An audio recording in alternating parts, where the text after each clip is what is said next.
মানুষের মধ্যে একটা বিচিত্র প্রবৃত্তি থাকে, অন্য সকলের বিষয়ে, তাদের জীবনের বিষয়ে, তাদের ব্যক্তিত্বের বিষয়ে, তাদের ভবিষ্যতের বিষয়ে অনুমান করা। এটা হলো অনুচিত। কারোর অতীতকালকে দেখে লোকে ভবিষ্যৎ বলে দিতে পারেন, বর্তমানকে দেখে ভবিষ্যতের বিষয়ে অনুমান করে ফেলেন। উদাহরণ দিতে হলে বলবো, কোনো দাসকে দেখুন, ওকে দেখে লোকে বলে যে ওর ভবিষ্যৎ সেটাই হতে পারে, অনুমান করে ফেলেন। আর এই রাজাকে দেখুন, উনি তো কত সুখী হবেন, উনি তো জগতের সব থেকে অধিক সুখী মানুষ, কত সুখ সুবিধা আছে ওনার কাছে, ধারণা করে ফেলেন। তবে সত্য তো এটাই যে কারোর ব্যক্তিত্বের বিষয়ে, তাদের ভবিষ্যতের বিষয়ে আপনি পূর্ণ সত্য কখনোই বলতে পারবেন না, শুধু অনুমান করতে পারবেন। আর এই অনুমান করে সত্যি কোনো লাভ হয় না, কারণ এই কাল সেটা হলো অত্যন্ত শক্তিশালী। কালো থেকে কালোতর কয়লাকেও হীরেতে পরিণত করতে পারে, অনেক বড় বড় রাজাকেও বিদূষক বানিয়ে ফেলতে পারে এক মুহূর্তেই। তাহলে আপনি অনুমান করে কি লাভ? কি পেলেন অনুমান করে? সেই জন্য কারোর বিষয়ে কোনো অনুমান করবেন না, তার ভবিষ্যতের বিষয়ে অনুমান করতে যাবেন না, কারোর বিষয়ে কোনো ধারণা করে নেবেন না। কিছু করতে হলে ভালোবাসুন, সবার মধ্যে ভালোবাসা ছড়ান, সবার মধ্যে ধন্যাত্মক ভাব ছড়ান। এই মন প্রসন্ন হয়ে বলবে, রাধা রাধা।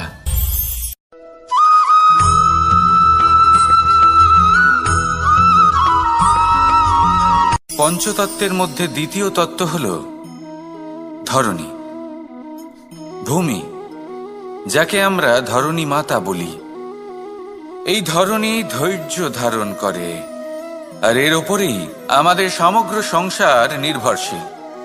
কারণ এই ভূমি সহ্য ক্ষমতা রাখে, এর সহ্য ক্ষমতা হলো অপরিসীম।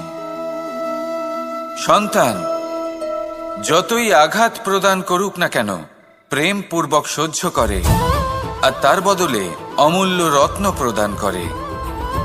সন্তান যদি হাল চালায়, তাহলে তার বদলে তাকে অন্ন প্রদান করে। এটাই হলো ধরণী। এবার এর থেকে আমরা কি শিক্ষা পেতে পারি? এটাই যে কারোর জন্য কিছু করা বা কাউকে কিছু দেওয়া মনে কোনো কামনা ছাড়াই। আর এই কথাটা বুঝে যান, যদি কারোর জন্য কামনা না রেখে বা কোনো পাওয়ার আশা না রেখে কারোর জন্য কিছু করেন বা কারোকে কিছু দেন, যদি এটা আপনি শিখতে পারেন, তবে আপনি ভালোবাসতে শিখে গেছেন। আর সেই জন্যই এই ধরিত্রীকে মাতা বলা হয়। কারণ মাতা শুধু উনি নন যিনি গর্ভে সন্তানকে ধারণ করেন, মাতা তো উনিও যিনি জীবন বাঁচতে শেখান, যিনি জীবন বাঁচার উদাহরণ প্রদান করেন। তাহলে ধরণীর থেকে এই নিঃস্বার্থ ভাব শিখুন, নিঃস্বার্থ ভালোবাসা শিখুন, আর এই ভালোবাসার সাথেই বলুন, রাধা রাধা।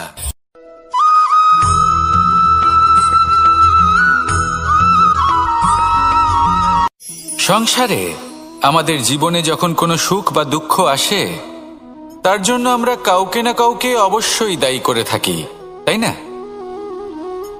এই ব্যক্তি আমাদের সাথে এরকম কাজ করেছেন, তাই আমার সাথে এমন হলো। ওই ব্যক্তি যদি এমনটা না করতেন, তাহলে আজ আমি ওই স্থানে পৌঁছতে পারতাম। সবই আপনার দৃষ্টিভঙ্গির ওপর নির্ভরশীল। আর যদি আপনার দৃষ্টিভঙ্গি এমন হয়, তাহলে তা অনুচিত। সত্যি কথা বলতে, এই সংসারে ভিন্ন ভিন্ন ধরনের মানুষ আছে। এটা আপনার উপর নির্ভর করছে কিভাবে তাদের স্বাগত জানাবেন। একবার ভাবুন, আমি আমার দুটো হাত সামনে নিয়ে এলাম, দুটো মুঠো খুলে দিলাম। দুই প্রকারের মানুষ আসবেন, কিছু না কিছু দিয়ে যাবেন। এই মুঠো যদি আমি বন্ধ করে দিই, তাহলে না কেউ আমাকে কিছু দিতে পারবে, না আমার কিছু যাবে আসবে। নিশ্চয়ই বুঝতে পারছেন এই দুই ধরনের ব্যক্তি কারা এবং তারা কি দিয়ে যান। আমি যদি নিজের মুঠো খুলে দিই, তাহলে কিছু ভালো মানুষ আসবেন, আমাকে আনন্দ, সন্তুষ্টি, জ্ঞান প্রদান করে যাবেন, ভালো অভিজ্ঞতা দিয়ে যাবেন। কোনো খারাপ ব্যক্তি যদি আসেন, তাহলে তিনিও খারাপ অভিজ্ঞতা দেবেন, যার থেকে আমি শিক্ষা লাভ করব। এই সব কিছু আমি লাভ করতে পারি। মুঠো যদি বন্ধ করে রাখি, তাহলে আমি কিছুই পাবো না। দেখুন, এই সংসারে প্রত্যেকের জীবন এইরকম।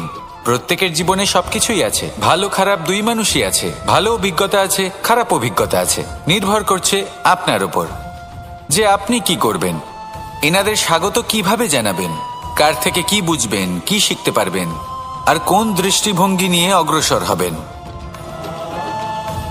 এটাই নির্ধারণ করবে যে আপনার জীবন কেমন হবে। আসুন আমার সাথে ভালোবেসে বলুন, রাধা রাধা।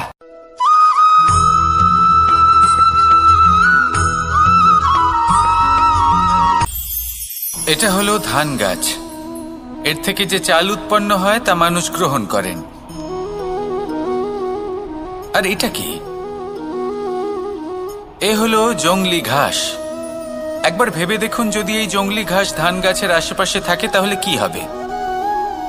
ধান উৎপন্ন হতে পারবে? তা উৎকৃষ্ট হতে পারবে? আমরা কি তা গ্রহণ করতে পারবো? কখনোই নয়। এই জংলি ঘাস ধানকে নষ্ট করে দেবে, কিন্তু নিজে জীবিত থাকবে। এটাই হলো আজকের শিক্ষা। এই সংসারে যদি আপনি নীতির পথে চলতে চান, উচিত কর্ম করতে চান, সংসারকে সেবা করতে চান, তাহলে জংলি ঘাসের মতো ব্যক্তিদের থেকে সবসময় দূরে থাকতে হবে। সেই ব্যক্তি যারা দুর্নীতি এবং মিথ্যা দ্বারা পরিপূর্ণ, যাদের ব্যবহার অশুভ, যাদের অনেক অশুভ গুণ রয়েছে, তারা সঠিক নয়। সেই সকল ব্যক্তি যাদের চরিত্র অত্যন্ত দুষ্ট হয়, তারা হয় শুভ চরিত্রের ব্যক্তিকে একদম নষ্ট করে দেয়, নয় নিজের মতো বানিয়ে তোলে। তাই যদি আপনি নীতির পথে চলতে চান, এই সংসারের জন্য শুভ কর্ম করতে চান, তাহলে সেই সঙ্গ লাভ করুন যে সঙ্গ জ্ঞানে পরিপূর্ণ, যাদের মধ্যে অনেক গুণ আছে, যাদের থেকে প্রতিদিন কিছু শিখতে পারবেন। এমন ব্যক্তির সাথে জীবন অতিবাহিত করুন। দুরাচারীদের থেকে দূরে থাকুন। তবেই এই মন প্রসন্ন হয়ে বলবে, রাধা রাধা।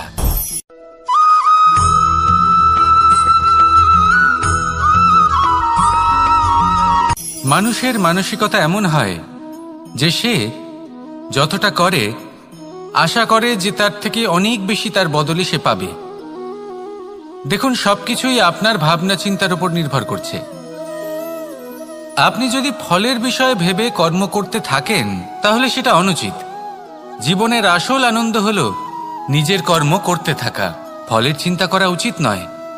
যদি আপনি এরকম ভাবেন যে আমি এতটা করছি, আমার এতটা পাওয়া উচিত, সেই ভাবনা অনুচিত। যদি আপনি সেবার মানসিকতা নিয়ে কর্ম করতে থাকেন, কর্মচক্রে প্রবাহিত হন, যদি আপনি এমন ভাবনা রাখেন যে আমি এতটা পাচ্ছি তাই এর থেকে অনেক বেশি আমি কর্ম করব, তাহলে নিশ্চিত রূপে আপনি যতটা করছেন তার থেকে অনেক বেশি আপনি পাবেন। আপনার আশার থেকে অনেক বেশি আপনি পাবেন। শুধু জীবনে অনেক বেশি কাজ করতে থাকুন, ফলের চিন্তা করবেন না। আর মনে রাখবেন, এই ভাবনাই সব থেকে বড় বীজ। কর্মের উপর বিশ্বাস রাখুন। জীবনে যা যা আপনি চান সবই সুখময় হবে। আসুন আর আমার সাথে ভালোবেসে বলুন, রাধা রাধা।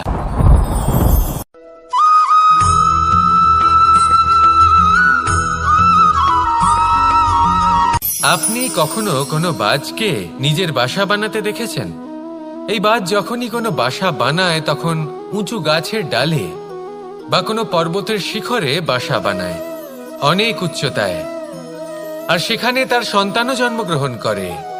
যখন এই সন্তানেরা জন্মায় তখন এই বাজ খুবই ভালোবেসে এবং খুব সাবধানে এদের পালন পোষণ করে। নিজের ঠোঁট দিয়ে তাদের ঠোঁটে খাবার পরিবেশন করে। কিন্তু যেই সেই সন্তানেরা হৃষ্টপুষ্ট হয়ে যায় এবং সেই কথা বাজ নিজে বুঝতে পেরে যায়, সেই বাজ নিজেই সেই বাসা ছিন্ন ভিন্ন করে দেয়। সেই সন্তান যাদের সবেমাত্র ডানা গজিয়েছে, কিভাবে উড়তে হয় তারা জানে না, সেই সন্তানগুলিকে উচ্চতা থেকে ঠেলে দেয়। সেই সন্তান প্রথমে ভয়ভীত হয়ে যায়। তারা সামনে মৃত্যুকে দেখতে পেয়ে ভয়ের কারণে তাদের ডানা ঝাপটাতে থাকে। আর সেই প্রক্রিয়াতেই সেই সন্তানগুলি উড়তে শুরু করে দেয়। এবার এই ঘটনায় আমরা কি শিক্ষা পেতে পারি? এটাই, যদি আপনি মাতা পিতা হন তাহলে নিজের সন্তানকে অবশ্যই স্নেহ করুন, কিন্তু তাদেরকে নিজের আঁচলের তলায় বেঁধে রাখবেন না। যদি আপনি চান আপনার সন্তান জীবনে উন্নতি করুক, তাহলে নিজের মুঠো থেকে তাদের স্বতন্ত্র করে দিন। এই সংসারে সংঘর্ষ করতে দিন। সেই সন্তান নিজেই বুঝতে পারবে যে জন্মের সময় পাওয়া ডানা কি করে ব্যবহার করতে হয়। আর আপনার চোখের সামনে আপনার সন্তান এই আকাশে উড়তে থাকবে। তাহলে আসুন আমার সাথে ভালোবেসে বলুন, রাধা রাধা।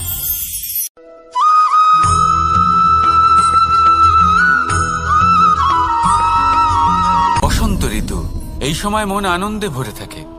এমন মনে হয় যেন আমরা আকাশে বিচরণ করতে চলে যাই, কিন্তু সেটা তো সম্ভব নয়। সেই জন্য হয়তো আমরা ঘুড়ি ওড়াই, এই ঘুড়িকে নিজেদের প্রতিরূপ মনে করে। এবার অনেক মানুষ আছেন যারা ঘুড়ি ওড়ান, কিন্তু এই কর্মের সারমর্ম কি সেটা কজন বুঝতে পারেন?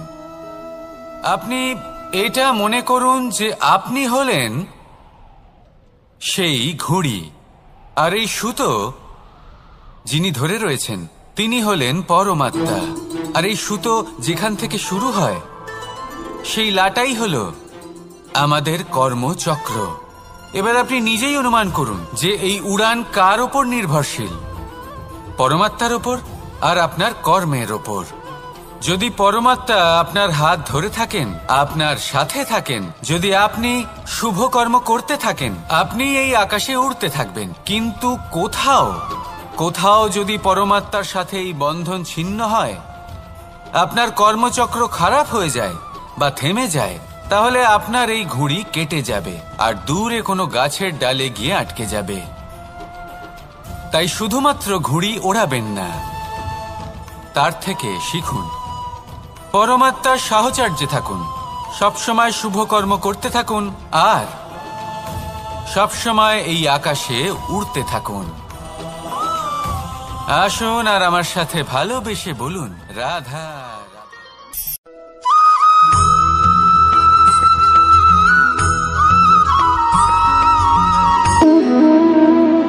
সম্পর্ক হলো আমাদের জীবনের একটি আধার। কিছু সম্পর্ক এমন যা আমরা জন্মসূত্রে লাভ করি, যেমন পরিবার, মা, বাবা। কিছু সম্পর্ক আছে যা আমরা জীবনে অর্জন করে থাকি, তা সে প্রেমের হোক, স্নেহের হোক বা বন্ধুত্বের। এই সকল সম্পর্ক লাভ করার বা গড়ে তোলার 5টি ধাপ রয়েছে। প্রথম ধাপ, কোনো ব্যক্তির সাথে আলাপ হওয়া, তার সাথে কথা বলা বা তাকে দেখা। দ্বিতীয় ধাপ, সে ব্যক্তিকে আমাদের ভালো লাগা। তৃতীয় ধাপ, আমাদের এটা চাইতে শুরু করা যে জীবনে এই ব্যক্তি যেন আমাদের বন্ধু হন, আমাদের জীবনে থাকেন, বা আমাদের কাউকে ভালোবেসে ফেলা। আর এটা আমাদের ভাবা বা চাওয়া যে সেই ব্যক্তি যেন আজীবন আমার সাথে থাকেন, আমার জীবনে আমার সাথী হয়ে। চতুর্থ ধাপ, লাভ করা। এবার এই ধাপটি অনেক মানুষের পক্ষেই খুবই সরল হয়, বড়ই সরলভাবে নিজেদের সঙ্গীকে লাভ করে থাকেন। কিছু মানুষের জন্য এই ধাপ অত্যন্ত কঠিন হয়ে থাকে। অনেক প্রতিকূল পরিস্থিতির উপর জয়লাভ করে তারা সঙ্গীকে লাভ করেন, কিন্তু লাভ অবশ্যই করেন। এরপরে আসে পঞ্চম, অন্তিম এবং সব থেকে গুরুত্বপূর্ণ ধাপ। সেটা হলো সেই সম্পর্ক পালন করা। এটা হলো এমন এক বিষয় যা প্রত্যেক মানুষের শেখা উচিত। যদি ব্যক্তি নিজের জীবনে সম্পর্ক রক্ষা করতে শিখে যান, তবে প্রত্যেক সম্পর্ক তার জীবনকে স্বর্গ করে তুলবে। আসুন আর আমার সাথে ভালোবেসে বলুন, রাধা রাধা।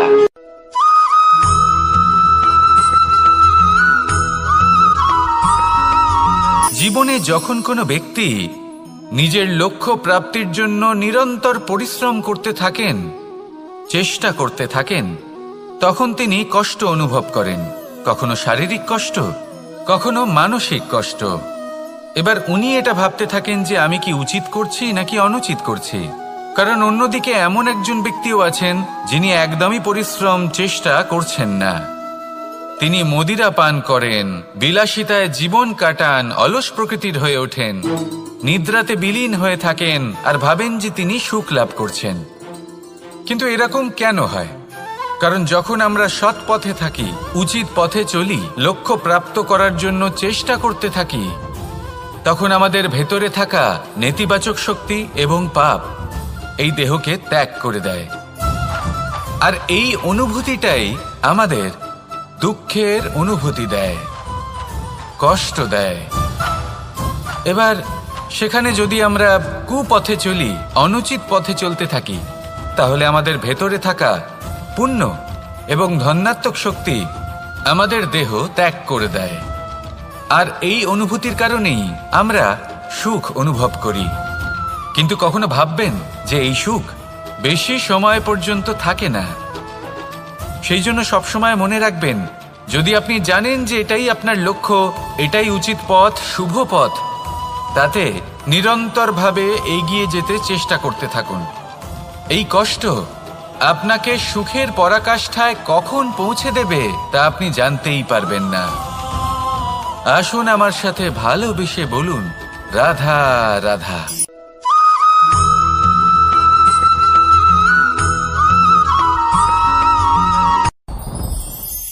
সাথী। সাথী এই শব্দটির ব্যাখ্যা কে কিভাবে করে? মিত্র, সখা, বন্ধু। কিন্তু অর্থ একটাই, তিনি যিনি আপনার সঙ্গী হন আর তিনি যার সাথী আপনি হন। এবার সব থেকে বড় প্রশ্ন হলো এটাই যে তিনি কে হতে পারেন যাকে আপনি আপনার সাথী বলে মেনে নিতে পারেন, নিজের সখা, নিজের মিত্র, নিজের বন্ধু মেনে নিতে পারেন। আপনার সাথী হলেন তিনি যিনি দুঃখের সময় আপনার পাশে থাকবেন, আপনার হাত ধরে থাকবেন। আপনার সাথী হলেন তিনি যার হাত আপনি নিজের সুখের দিনে ধরে থাকবেন।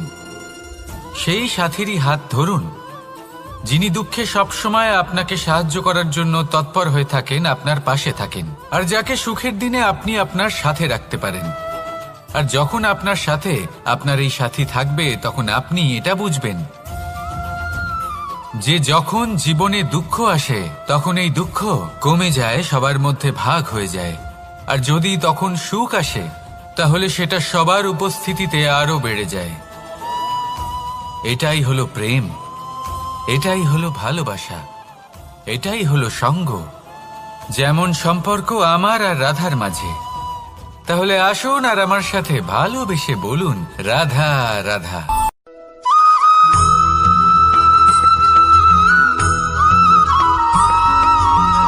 এই সংসারে প্রত্যেক মানুষ এটাই চান যে তিনি যেন ধনবান হন, আর্থিক অবস্থা তার ভালো থাকে, ওনার বাড়িতে লক্ষ্মীর আগমন হয়। কিন্তু সেটা হবে কি করে, সেটাই হলো প্রশ্ন। কেউ বলেন যে যদি পরিশ্রম করো তাহলে ধন অর্জন সম্ভব, কেউ বলেন যে যদি বিদ্যা লাভ হয় তবেই ধন অর্জন সম্ভব, কেউ বলেন যে যদি বলশালী হও তবেই সম্পন্ন থাকবে। ভালো কথা, যদি তাই হয়ে থাকে, তবে দিনমজুর সারা দিন পরিশ্রম করেন, তিনি কেন ধনী হন না? অনেকজন বিদ্বান মানুষ আছেন এই সংসারে, তারা কেন ধনবান হন না? অনেক সংখ্যক বলশালী ব্যক্তি আছেন, তাদের কাছে ধন নেই কেন?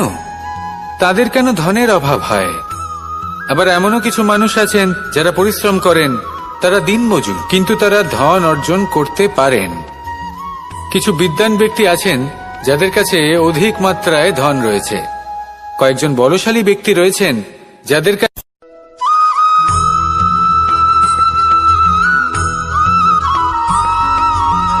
পঞ্চতত্ত্বের মধ্যে দ্বিতীয় তত্ত্ব হল ধরণী, ভূমি, যাকে আমরা ধরণী মাতা বলি।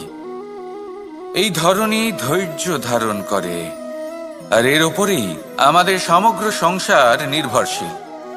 কারণ এই ভূমি সহ্য ক্ষমতা রাখে, এর সহ্য ক্ষমতা হল অপরিসীম।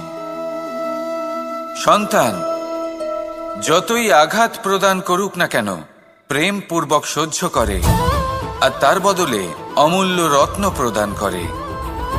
সন্তান যদি হাল চালায়, তাহলে তার বদলে তাকে অন্ন প্রদান করে। এটাই হলো ধরণী। এবার এর থেকে আমরা কি শিক্ষা পেতে পারি?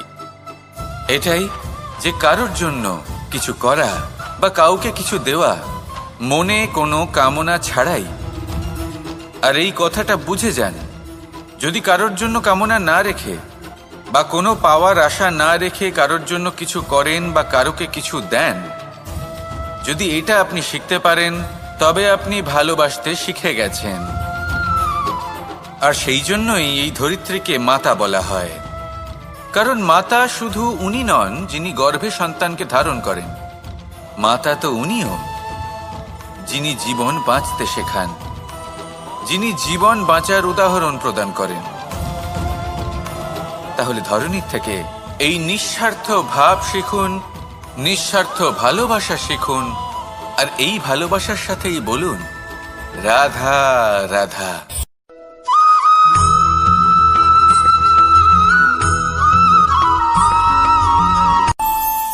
আমাদের মনে যখন কোনো প্রশ্ন ওঠে, কোনো দ্বন্দ্ব জাগে, তখন আমরা যাই আমাদের গুরুর কাছে, আমাদের আরাধ্যের কাছে গিয়ে জিজ্ঞেস করি।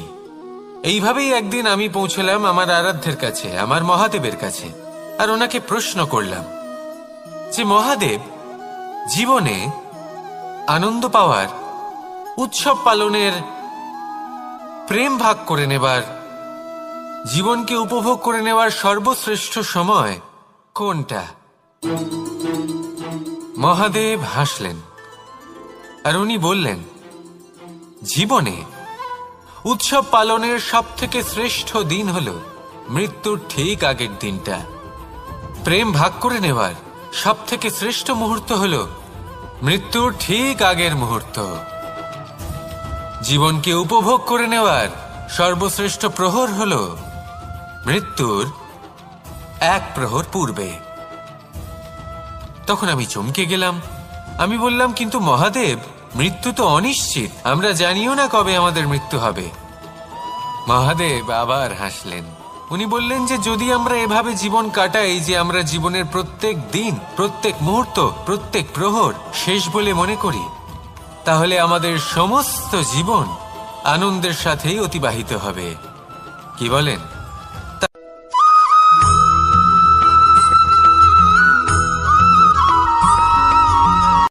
সংসারে আমাদের জীবনে যখন কোনো সুখ বা দুঃখ আসে, তার জন্য আমরা কাউকে না কাউকে অবশ্যই দায়ী করে থাকি, তাই না? এই ব্যক্তি আমাদের সাথে এরকম কাজ করেছেন, তাই আমার সাথে এমন হলো। ওই ব্যক্তি যদি এমনটা না করতেন, তাহলে আজ আমি ওই স্থানে পৌঁছতে পারতাম। সবই আপনার দৃষ্টিভঙ্গির ওপর নির্ভরশীল, আর যদি আপনার দৃষ্টিভঙ্গি এমন হয়, তাহলে তা অনুচিত। সত্যি কথা বলতে, এই সংসারে ভিন্ন ভিন্ন ধরনের মানুষ আছে। এটা আপনার উপর নির্ভর করছে কিভাবে তাদের স্বাগত জানাবেন। একবার ভাবুন, আমি আমার দুটো হাত সামনে নিয়ে এলাম, দুটো মুঠো খুলে দিলাম। দুই প্রকারের মানুষ আসবেন, কিছু না কিছু দিয়ে যাবেন। এই মুঠো যদি আমি বন্ধ করে দিই, তাহলে না কেউ আমাকে কিছু দিতে পারবে, না আমার কিছু যাবে আসবে। নিশ্চয়ই বুঝতে পারছেন এই দুই ধরনের ব্যক্তি কারা এবং তারা কি দিয়ে যান। আমি যদি নিজের মুঠো খুলে দিই, তাহলে কিছু ভালো মানুষ আসবেন, আমাকে আনন্দ, সন্তুষ্টি, জ্ঞান প্রদান করে যাবেন, ভালো অভিজ্ঞতা দিয়ে যাবেন। কোনো খারাপ ব্যক্তি যদি আসেন, তাহলে তিনিও খারাপ অভিজ্ঞতা দেবেন, যার থেকে আমি শিক্ষা লাভ করব। এই সব কিছু আমি লাভ করতে পারি। মুঠো যদি বন্ধ করে রাখি, তাহলে আমি কিছুই পাবো না।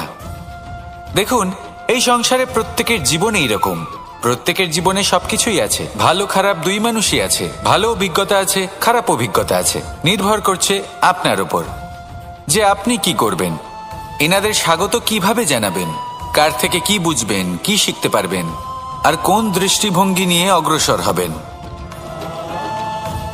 এটাই নির্ধারণ করবে যে আপনার জীবন কেমন হবে।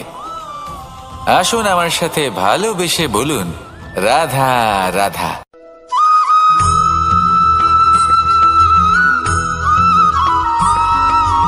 জীবনে অগ্রসর হওয়ার জন্য আমাদের কাকে প্রয়োজন হয়? মাতা পিতা, বন্ধু, প্রেম, সাহায্য, অর্থ, পরিশ্রম, আশা। ভিন্ন ভিন্ন মানুষ ভিন্ন ভিন্ন বিকল্প চয়ন করে। যদি আমি আপনাকে বলি, তাহলে জয় আর পরাজয়ের মন্ত্র দুটো শব্দের উপর নির্ভর করে, মেনে নেওয়া আর দৃঢ় হওয়া। যদি মেনে নেন, তাহলে হেরে যাবেন। যদি দৃঢ় হন, তাহলে নিশ্চিত রূপে জয়ী হবেন।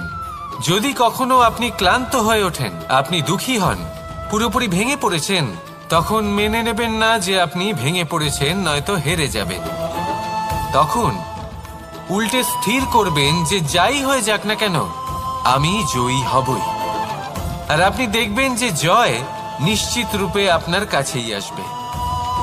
তাহলে এই কথা মনে রাখবেন আর আমার সাথে ভালোবেসে বলবেন, রাধা রাধা।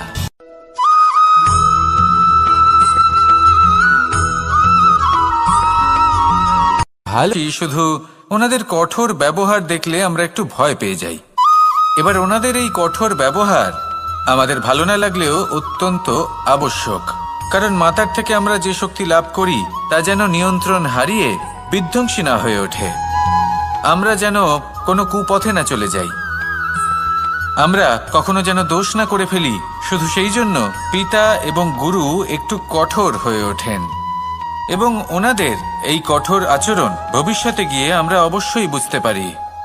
জীবনে কিছু বছর আমরা এগিয়ে যাই আর তারপর আমরা বুঝতে পারি যে বাবা এবং গুরু আমাদের যথেষ্ট ভালোবাসতেন, কিন্তু ওনাদের ভালোবাসার বহিঃপ্রকাশ আলাদা। প্রয়োজনীয় হলো এটা দেখার, এটা বোঝার যে শুরু থেকে আমাদের প্রতি ওনাদের আচরণ কেমন ছিল। ওনাদের কঠোর হওয়ার পেছনে ওনাদের ভালোবাসাটা বোঝার চেষ্টা করুন, ওনাদের চিন্তাটা বোঝার চেষ্টা করুন, ওনাদের পথপ্রদর্শনের আড়ালে আপনার ভবিষ্যতের জন্য যে পরিকল্পনা ওনারা করেছেন সেটা বোঝার চেষ্টা করুন। তখন আপনারা বুঝতে পারবেন ওনাদের ভালোবাসাকে। আপনার মনের মধ্যে আপনা থেকেই ওনাদের প্রতি সম্মান জেগে উঠবে। নিজের পিতা এবং নিজের গুরু এই দুজনের প্রতি কৃতজ্ঞতা প্রকাশ করুন আর আমার সাথে ভালোবেসে বলুন, রাধা রাধা।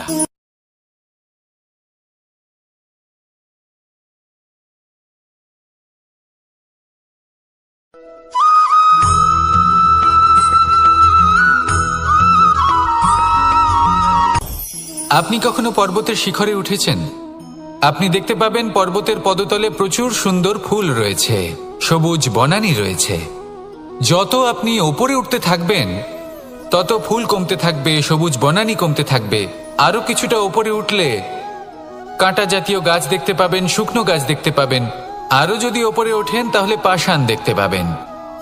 আরো ওপরে উঠলে হিমখণ্ড দেখতে পাবেন। এই যে পর্বত, তা মনুষ্য জীবনের সবথেকে উত্তম উদাহরণ। মানুষ যখন সাফল্যের শিখরে পৌঁছতে চান, মহানুভবতার শিখরে পৌঁছতে চান, পথে যত আস্তে আস্তে উপরে উঠতে থাকেন ততই ভৌতিক বস্তু তার থেকে বিচ্ছিন্ন হতে থাকে। যদি তিনি সেই ভৌতিক বস্তুগুলি ত্যাগ না করতে পারেন তাহলে কখনোই সেই স্থানে পৌঁছতে পারবেন না। আর মানুষ যদি উচিত ত্যাগ করতে পারেন, পথে অগ্রসর হতে থাকেন, এগোতে থাকেন, তাহলে একদিন না একদিন তিনি মহানুভবতার, জ্ঞানের, সাফল্যের হিমের স্বাদ অবশ্যই লাভ করবেন। মনে রাখবেন, মানব জীবনে ত্যাগ হলো অত্যন্ত গুরুত্বপূর্ণ অংশ। আসুন আমার সাথে ভালোবেসে বলুন, রাধা রাধা।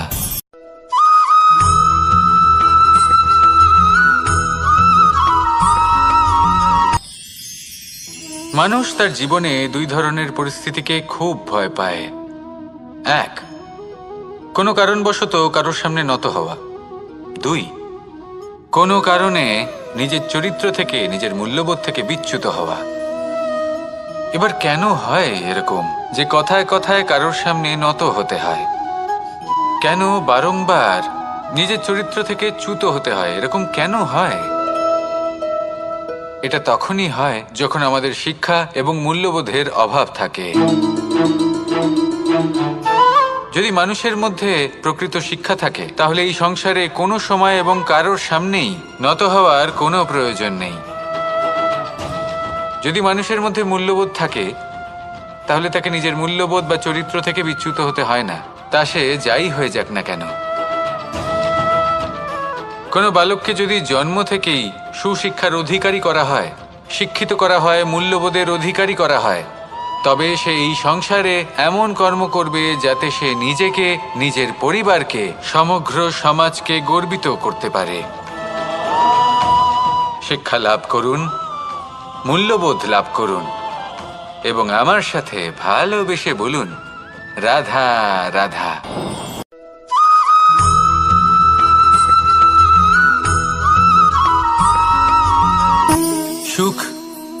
দুঃখ এবং শক্তি।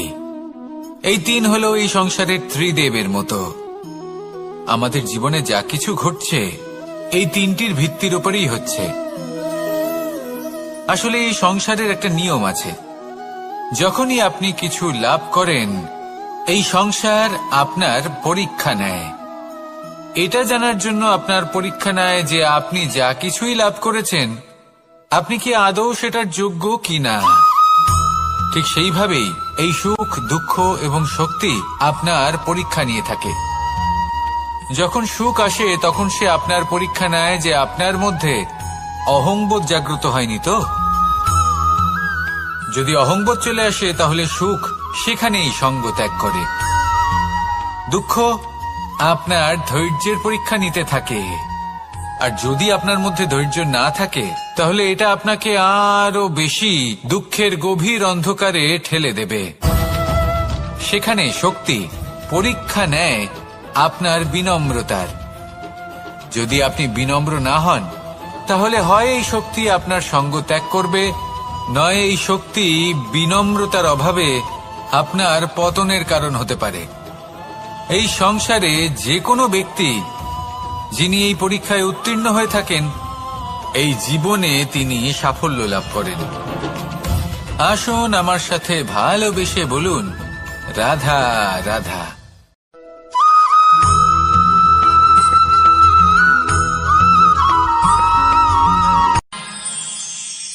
আমরা সবাই সূর্যকে সম্মান কেন করি? কারণ আমরা জানি যে সন্ধেবেলা যখন সূর্যাস্ত হবে তখন শুধুমাত্র অন্ধকার বাকি থাকবে। ঠিক কিছুটা এরকমই হয় আমাদের মাতা পিতাও, যিনি আমাদের জন্ম দেন, আমাদের ভরণ পোষণ করেন, আমাদের বড় করেন, আমাদের প্রেম প্রদান করেন।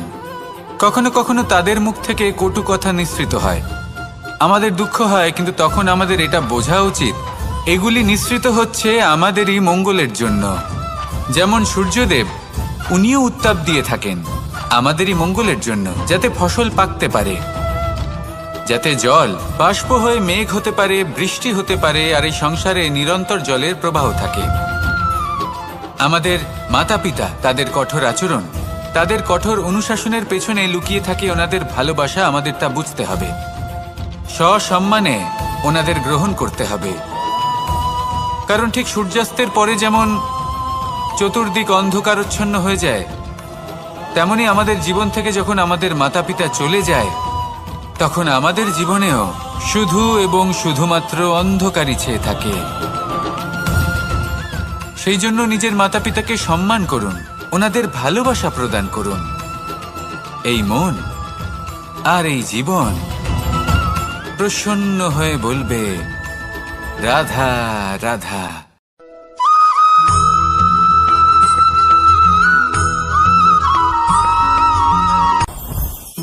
জীবনে কিছু শেখা অত্যন্ত গুরুত্বপূর্ণ। এবার কি কি শিখতে হবে সেই সব শেখানোর জন্য অনেক শিক্ষক রয়েছেন, কিন্তু কি শিখবেন না আর কি করবেন না এটা আমাদের নিজের অভিজ্ঞতা দিয়ে শিখতে হয়। কিন্তু তার মানে এটা নয় যে যদি আপনাকে শিখতে হয় যে আগুনের তাপ কতটা, আপনাকে আগুনের মধ্যে হাত দিতে হবে। না, অন্য কারোর অভিজ্ঞতা দ্বারাও শিখতে পারেন। প্রশ্ন শুধুমাত্র একটাই যে আপনি কি শিখতে চান নাকি চান না। যদি আপনি এটাই ভাবেন যে আমি শুধুই নিজের অভিজ্ঞতা দ্বারাই শিখতে চাই, তাহলে জীবনকাল ছোট মনে হবে, অনেক কিছুই শিখতে পারবেন না। তাই নিজের সাথে সাথে বড়দের অভিজ্ঞতা দ্বারাও শেখা শুরু করে দিন। এই সংসারের অভিজ্ঞতা দ্বারা শিখতে শুরু করে দিন। আর এটা নিশ্চিত রূপে শেখা আবশ্যক যে কখন কি করবেন না, কোথায় থামতে হবে আর কোথায় থামবেন না। তাহলে আসুন আর আমার সাথে ভালোবেসে বলুন, রাধা রাধা।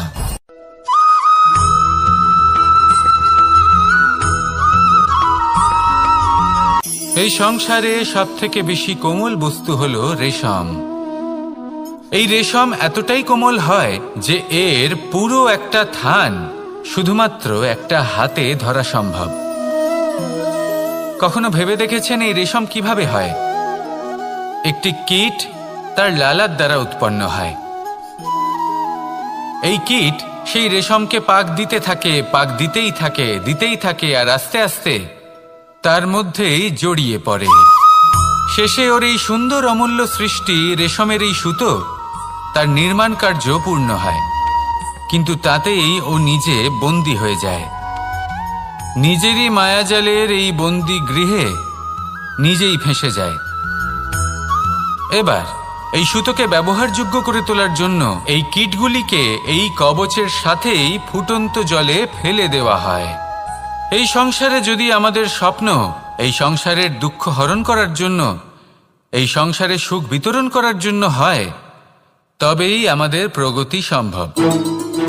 যদি আমাদের এই স্বপ্ন শুধুই আমাদের এবং আমাদের স্বার্থ সিদ্ধির জন্য হয়, তাহলে এই স্বপ্ন আমাদের অন্ধ করে দেবে, আমাদের অন্ধকারের পথে নিয়ে যাবে, আর আমরাও সেই কীটের মতো হয়ে যাব।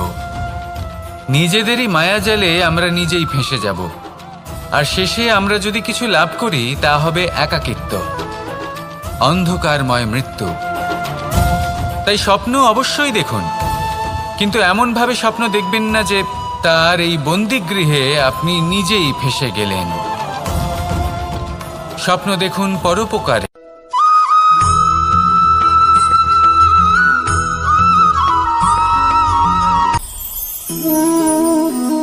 শক্তি এক অত্যন্ত বিচিত্র বস্তু, বা বলতে পারেন অনুভূতি।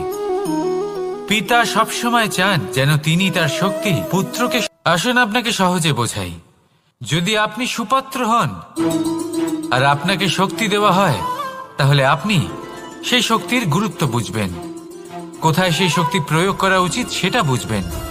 আর এটা যেহেতু অর্জন করা শক্তি হবে, সেই শক্তির অপব্যবহার হবে না। কিন্তু যদি এই আপনি কুপাত্র হন আর যদি আপনাকে এই শক্তি দেওয়া হয়, তাহলে কি হবে?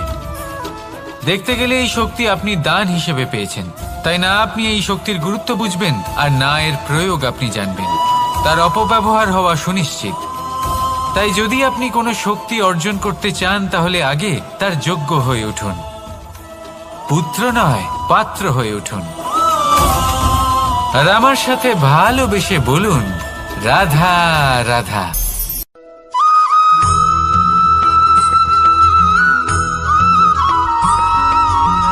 এই সংসারে প্রত্যেক মানুষ এটাই চান যে তিনি যেন ধনবান হন, আর্থিক অবস্থা তার ভালো থাকে, ওনার বাড়িতে লক্ষ্মীর আগমন হয়। কিন্তু সেটা হবে কি করে, সেটাই হলো প্রশ্ন। কেউ বলেন যে যদি পরিশ্রম করো তাহলে ধন অর্জন সম্ভব, কেউ বলেন যে যদি বিদ্যা লাভ হয় তবেই ধন অর্জন সম্ভব, কেউ বলেন যে যদি বলশালী হও তবেই সম্পন্ন থাকবে। ভালো কথা, যদি তাই হয়ে থাকে, তবে দিনমজুর সারা দিন পরিশ্রম করেন, তিনি কেন ধনী হন না? অনেকজন বিদ্বান মানুষ আছেন এই সংসারে, তারা কেন ধনবান হন না? অনেক সংখ্যক বলশালী ব্যক্তি আছেন, তাদের কাছে ধন নেই কেন? তাদের কেন ধনের অভাব হয়? আবার এমনও কিছু মানুষ আছেন যারা পরিশ্রম করেন, তারা দিনমজুর, কিন্তু তারা ধন অর্জন করতে পারেন। কিছু বিদ্বান ব্যক্তি আছেন যাদের কাছে অধিক মাত্রায় ধন রয়েছে, কয়েকজন বলশালী ব্যক্তি রয়েছেন যাদের কাছে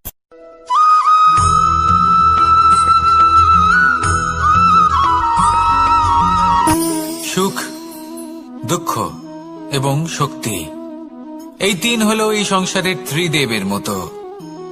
আমাদের জীবনে যা কিছু ঘটছে এই তিনটির ভিত্তির উপরেই হচ্ছে। আসলে এই সংসারের একটা নিয়ম আছে, যখনই আপনি কিছু লাভ করেন, এই সংসার আপনার পরীক্ষা নেয়। এটা জানার জন্য আপনার পরীক্ষা নেয় যে আপনি যা কিছুই লাভ করেছেন, আপনি কি আদৌ সেটার যোগ্য কিনা। ঠিক সেইভাবেই এই সুখ, দুঃখ এবং শক্তি আপনার পরীক্ষা নিয়ে থাকে। যখন সুখ আসে তখন সে আপনার পরীক্ষা নেয় যে আপনার মধ্যে অহংবোধ জাগ্রত হয়নি তো। যদি অহংবোধ চলে আসে তাহলে সুখ সেখানেই সঙ্গ ত্যাগ করে। দুঃখ আপনার ধৈর্যের পরীক্ষা নিতে থাকে, আর যদি আপনার মধ্যে ধৈর্য না থাকে তাহলে এটা আপনাকে আরো বেশি দুঃখের গভীর অন্ধকারে ঠেলে দেবে। সেখানে শক্তি পরীক্ষা নেয় আপনার বিনম্রতার। যদি আপনি বিনম্র না হন, তাহলে হয় এই শক্তি আপনার সঙ্গ ত্যাগ করবে, নয় এই শক্তি বিনম্রতার অভাবে আপনার পতনের কারণ হতে পারে।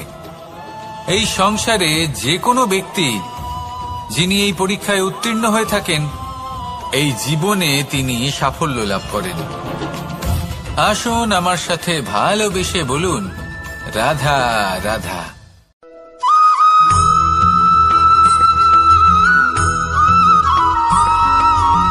পঞ্চতত্ত্বের মধ্যে দ্বিতীয় তত্ত্ব হল ধরণী, ভূমি, যাকে আমরা ধরণী মাতা বলি। এই ধরণী ধৈর্য ধারণ করে, আর এর ওপরেই আমাদের সমগ্র সংসার নির্ভরশীল। কারণ এই ভূমি সহ্য ক্ষমতা রাখে, এর সহ্য ক্ষমতা হল অপরিসীম। সন্তান যতই আঘাত প্রদান করুক না কেন, প্রেম পূর্বক সহ্য করে, আর তার বদলে অমূল্য রত্ন প্রদান করে।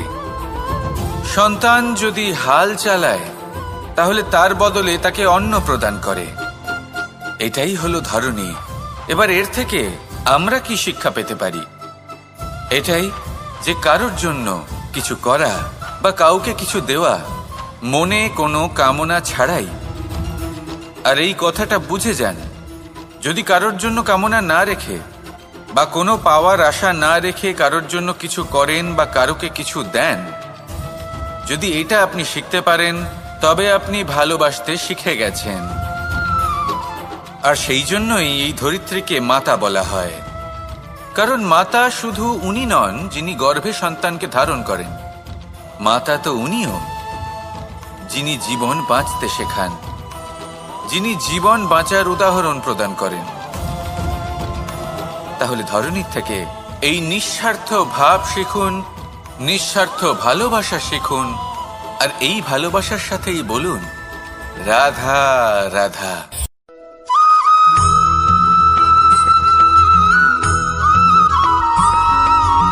মানুষ জন্মগ্রহণ করে, তার সাথে ভয়েরও জন্ম হয়। ছোটবেলা থেকেই আমাদের মনে কোনো না কোনো প্রকারের ভয় থেকেই যায়। কেউ এই বিষয়ে ভয় পায় যে তার কোনো বস্তু তার থেকে দূরে চলে যাবে, কেউ এই বিষয়ে ভয় পায় যে আমি নিজেকে হারিয়ে ফেলব, কেউ এই ভেবে ভয় পায় যে আমার প্রিয়জনেরা তারা যেন আমার থেকে দূরে না চলে যায়, কেউ এই ভেবে ভয় পায় যে আমরা যেন পথ না হারিয়ে ফেলি, আদি ইত্যাদি। কিন্তু সত্যি কথা বলতে, ভেবে দেখুন এই ভয় বাস্তবে কি? শুধুই একটা মনস্থিতি, আর কিছুই নয়। যা কিছু আপনি জীবনে পেয়েছেন তা একদিন আপনাকে হারাতে হবে। এই জীবন হলো আপনারই, কিন্তু তাও একদিন সমাপ্ত হবে। তাই ভয় পেয়ে কি লাভ? এই ভয় শুধু আপনাকে জীবনযাপন করা থেকে বাধা দিচ্ছে, আর কিচ্ছু নয়। পথ হারিয়ে ফেললেই বুঝতে পারবেন যে নতুন পথ কিভাবে বানাতে হয়। কিছু মানুষকে জীবন থেকে হারালে তবেই আপনি বুঝবেন যে আপনার আপনজনকে। এই ভয়ের কারণে ভীত হয়ে থাকবেন না। এই তারা নক্ষত্র অন্ধকারের অভাবে গুরুত্ব হারায়। শিবকেও মহাদেব হওয়ার জন্য বিষপান করতে হয়েছিল। প্রত্যেক পরিস্থিতি, প্রত্যেক সাফল্য আপনার পরীক্ষা নেবে, তাতে উত্তীর্ণ হওয়া হলো আপনার কর্ম। যখনই আপনি ভয় পাবেন বা সংকটের সম্মুখীন হবেন, তখন সাহসের সাথে তার সম্মুখীন হন। মনে রাখবেন, যে সম্মুখীন হতে জানে, সাফল্য তার সাথে সবসময় থাকে। আসুন আর আমার সাথে ভালোবেসে বলুন, রাধা রাধা।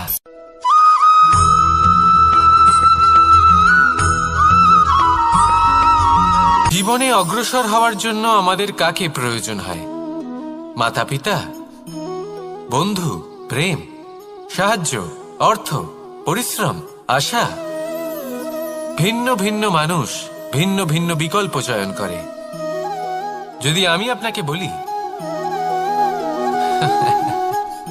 তাহলে জয় আর পরাজয়ের মন্ত্র দুটো শব্দের উপর নির্ভর করে, মেনে নেওয়া আর দৃঢ় হওয়া।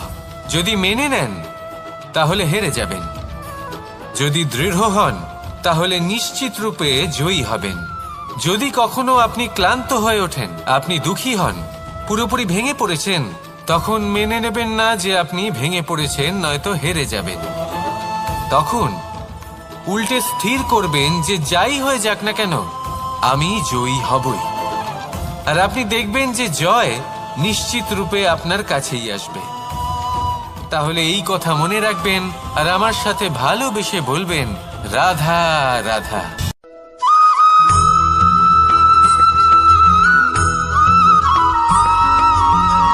এই সংসারে কোনো বস্তু হোক বা ব্যক্তি হোক, তার একার গুরুত্ব কিন্তু খুব বেশি নয়। একটা উদাহরণ হিসেবে বৃষ্টির ফোঁটাকে ভেবে দেখুন। যদি একটি বৃষ্টির ফোঁটা হয় তাহলে তার খুব বেশি গুরুত্ব থাকে না, কিন্তু যখন সহস্র বৃষ্টির ফোঁটা মেঘের মধ্যে দিয়ে ঝরে পড়ে, তখন সেটা বর্ষার রূপ ধারণ করে। সেই বর্ষা যা এই প্রকৃতিকে শান্ত করে। সেইভাবেই পাথরের ছোট টুকরো, তার খুব বেশি গুরুত্ব থাকে না, কিন্তু যখন অসংখ্য পাথরের টুকরো একত্রিত হয় তখন তা পর্বতের আকার ধারণ করে। সেইভাবেই কিছু মানুষ যখন একত্রিত হন তখন তৈরি হয় পরিবার, কিছু পরিবার যখন একত্রিত হয় তখন তৈরি হয় সমাজ, যখন অনেক সংখ্যক সমাজ একত্রিত হয় তখন তৈরি হয় রাজ্য। এবার এই রাজ্যের সব থেকে গুরুত্বপূর্ণ ব্যক্তি হতে পারেন রাজা, কিন্তু তাও সেই রাজা একা কিছু করতে পারেন না। যুদ্ধ লড়ার সময় তারও নিজের সৈন্যদলকে প্রয়োজন পড়ে। কিন্তু এই সংসারে এমন একজন ব্যক্তি আছেন যিনি একাই সব কাজ করতে থাকেন, এবং সেই ব্যক্তি হলেন মা। আমাদের জীবনে একজন পিতার ভূমিকা কিন্তু নিঃসন্দেহে অমূল্য, কিন্তু আমাদের সকলের জীবনে যে ভূমিকা একজন মায়ের তা অন্য কারোর থাকে না। একজন মা একাই সন্তানকে বড় করতে পারেন, সংস্কারী করে তুলতে পারেন, তার জন্য পরিশ্রম করেন। আর এত কিছু কাজ করার পরেও তার কাজের জন্য তিনি প্রশংসা অবশ্য পান না। উল্টে যদি সেই সন্তান অনুচিত পথে চালিত হয়, অনুচিত কর্ম করে, তখন সেই মাকেই অপবাদের পাত্র হয়ে উঠতে হয়। আমাদের জীবনে মায়ের যোগদান কতটা সেটা বুঝুন। আপনাকে বড় করে তোলার জন্য উনি কতটা পরিশ্রম করেছেন সেটা বুঝুন। আজ থেকে, এখন থেকে, এই মুহূর্ত থেকে মাকে সম্মান করতে শিখুন। যখন সময় পাবেন, যখন সুযোগ হবে, তখন তার প্রশংসা করুন, ওনারও ভালো লাগবে। আর মায়ের এই মমতার জন্য, তার এই ভূমিকার জন্য আসুন সবাই মিলে আমরা তাকে প্রণাম করি, আর সকলে মিলে ভালোবেসে বলি, রাধা রাধা।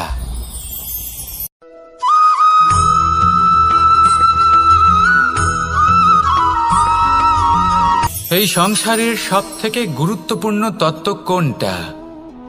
প্রথম হলো সময়। জন্ম থেকে মৃত্যু পর্যন্ত এই যে সময়, এটাই তো হলো জীবন।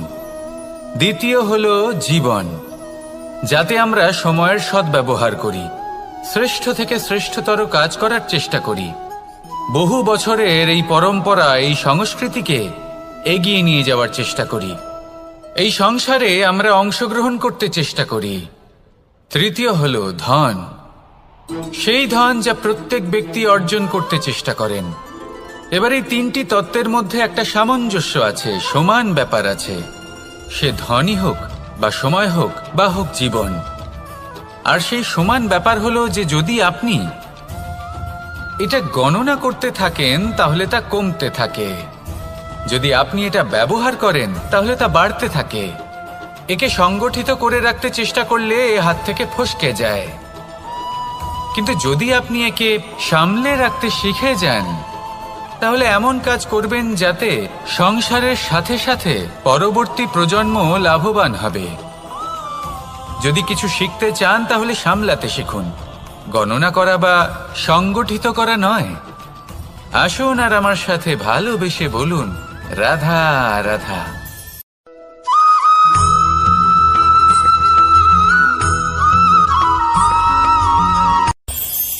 এই সংসারে আমরা প্রকাশ কোথা থেকে পাই? এর উত্তর বড়ই সরল। ভোরে যখন সূর্যোদয় হয় তখন প্রকাশের কিরণ আমাদের ঘরে এসে পৌঁছয়। এইভাবেই আমরা প্রকাশ লাভ করি। এবার এই প্রকাশের আলোতেই আমরা সারাদিনের কাজ সম্পন্ন করি। সন্ধে হয়ে যায়, সূর্যাস্তও হয়ে যায়। আর আমাদের ঘর যাতে অন্ধকার না হয় তার জন্য আমরা একটা প্রদীপ প্রজ্বলিত করি। এটাই ঘটে আমাদের জীবনেও। এবার প্রবাহমান আয়ুর সাথে আমরা আমাদের অন্তরে যদি একটা প্রদীপ প্রজ্বলিত করে নিই, তাহলে বিষয়টাই অন্যরকম হবে। এবার আপনি বলবেন কোন প্রকাশের কথা বলছি যা আমাদের অন্তরে জাগ্রত করা সম্ভব? আমাদের আত্মার মাঝে প্রেমের প্রকাশ জাগ্রত করার কথা বলছি। কারণ আমাদের এই জীবন এও হলো দিনের আলোর মতো। আজ প্রকাশ আছে, কিন্তু কোনোদিন অবশ্যই অস্ত হবে। কিন্তু অস্ত হবার আগে যদি আমরা আমাদের আত্মার মাঝে প্রেমের এই প্রকাশ উজ্জ্বলিত করে নিই, তাহলে আমাদের সন্ধ্যাকালও আমরা আনন্দে এবং প্রেমে যাপন করব। তাহলে আসুন আর আমার সাথে ভালোবেসে বলুন, রাধা রাধা।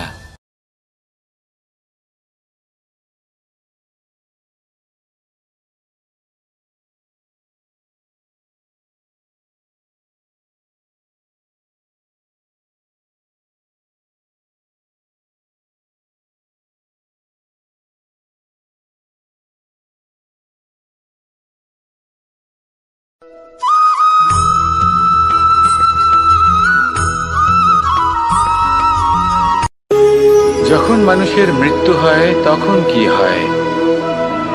অনেক সংখ্যক মানুষ শোক পালন করতে চলে আসেন। যে ব্যক্তি মৃত্যু লাভ করেছেন তার অনেক বস্তু থাকে যেগুলো তার প্রিয়, যেগুলো তিনি ব্যবহার করেছেন। তার শয্যা, তার বস্ত্র, তার আভূষণ সবকিছু তার থেকে বিচ্ছিন্ন করা হয় এবং খালি হাতে তাকে শ্মশানের উদ্দেশ্যে রওনা করা হয়। আমি আপনাকে এই প্রশ্ন করতে চাই, আপনি এই সংসারে কি অর্জন করেছেন? ধন সম্পত্তি, বস্ত্র, আভূষণ, এই সবকিছু যে আপনি অর্জন করেছেন, আপনার মৃত্যুর পরে তা আপনার থেকে দূর হয়ে যাবে। এর উত্তর হলো একটাই, আপনার কর্ম। শুধু সেটাই আছে যা একান্ত আপনার, আর শুধু সেটাই এই সংসার থেকে চলে যাওয়ার পরেও সংসারেই জীবিত থাকবে। যদি আপনি দুষ্কর্ম করেন, তাহলে এই সংসার আপনাকে একটি অনুচিত উদাহরণ হিসেবে মনে রাখবে যে এই ব্যক্তি খুব পাপী ছিল, অনুচিত কর্ম করতেন। যে পথে তিনি চলেছেন সেই পথে কারোর চলা উচিত নয়। সেখানেই যদি আপনি সৎকর্ম করেন, তাহলে সংসার চিরকাল এটাই বলবে যে খুব ভালো মানুষ ছিলেন, সবাইকে ভালোবাসতেন, সবাইকে সাহায্য করতেন, আমার খুব প্রিয় মানুষ ছিলেন। এটাই হলো শ্রেষ্ঠ কর্ম। সেই জন্য জীবনে শুধুমাত্র ধন সম্পত্তি, আভূষণ এই সব অর্জন করতে গিয়ে নিজের মনোনিবেশ করবেন না। শ্রেষ্ঠ কর্ম করুন। সংসার থেকে চলে যাওয়ার পরেও এই কর্মই এই সংসারে আপনাকে জীবিত রাখবে। আসুন আমার সাথে ভালোবেসে বলুন, রাধা রাধা।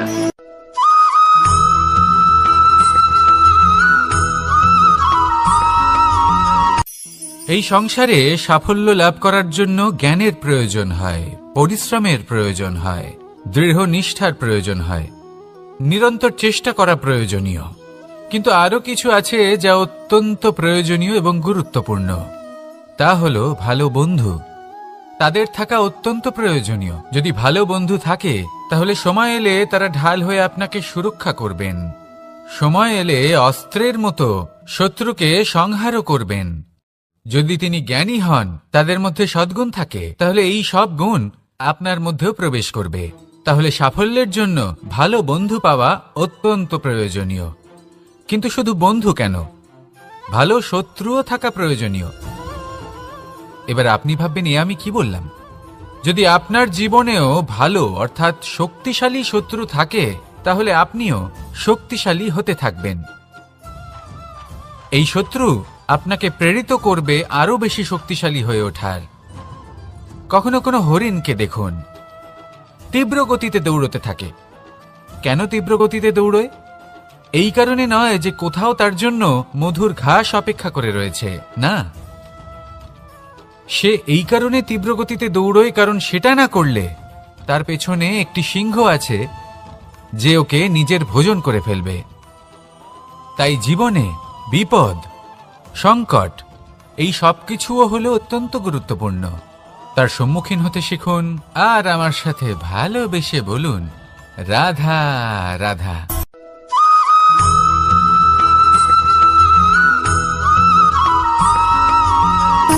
সুখ, দুঃখ এবং শক্তি, এই তিন হলো এই সংসারের ত্রিদেবের মতো।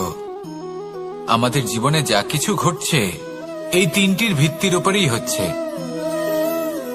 আসলে এই সংসারের একটা নিয়ম আছে, যখনই আপনি কিছু লাভ করেন এই সংসার আপনার পরীক্ষা নেয়। এটা জানার জন্য আপনার পরীক্ষা নেয় যে আপনি যা কিছুই লাভ করেছেন আপনি কি আদৌ সেটার যোগ্য কিনা। ঠিক সেইভাবেই এই সুখ, দুঃখ এবং শক্তি আপনার পরীক্ষা নিয়ে থাকে। যখন সুখ আসে তখন সে আপনার পরীক্ষা নেয় যে আপনার মধ্যে অহংবোধ জাগ্রত হয়নি তো। যদি অহংবোধ চলে আসে তাহলে সুখ সেখানেই সঙ্গ ত্যাগ করে। দুঃখ আপনার ধৈর্যের পরীক্ষা নিতে থাকে, আর যদি আপনার মধ্যে ধৈর্য না থাকে তাহলে এটা আপনাকে আরো বেশি দুঃখের গভীর অন্ধকারে ঠেলে দেবে। সেখানে শক্তি পরীক্ষা নেয় আপনার বিনম্রতার। যদি আপনি বিনম্র না হন তাহলে হয় এই শক্তি আপনার সঙ্গ ত্যাগ করবে, নয় এই শক্তি বিনম্রতার অভাবে আপনার পতনের কারণ হতে পারে। এই সংসারে যে কোনো ব্যক্তি যিনি এই পরীক্ষায় উত্তীর্ণ হয়ে থাকেন এই জীবনে তিনি সাফল্য লাভ করেন। আসুন আমার সাথে ভালোবেসে বলুন, রাধা রাধা।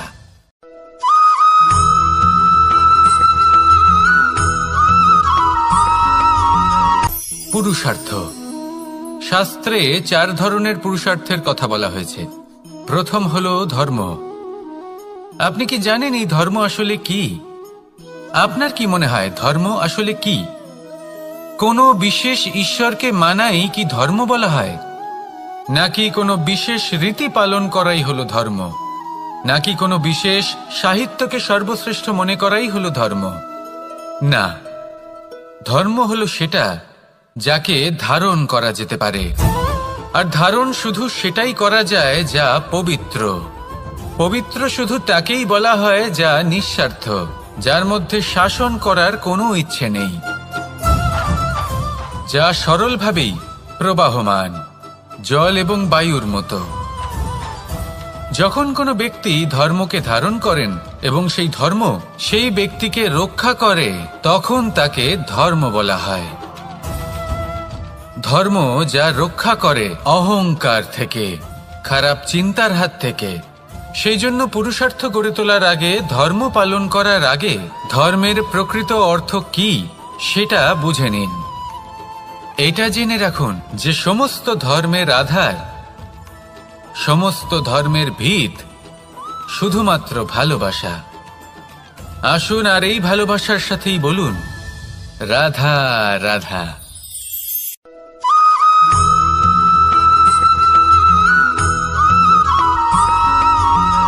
এই সংসারে সবথেকে বেশি কোমল বস্তু হলো রেশম।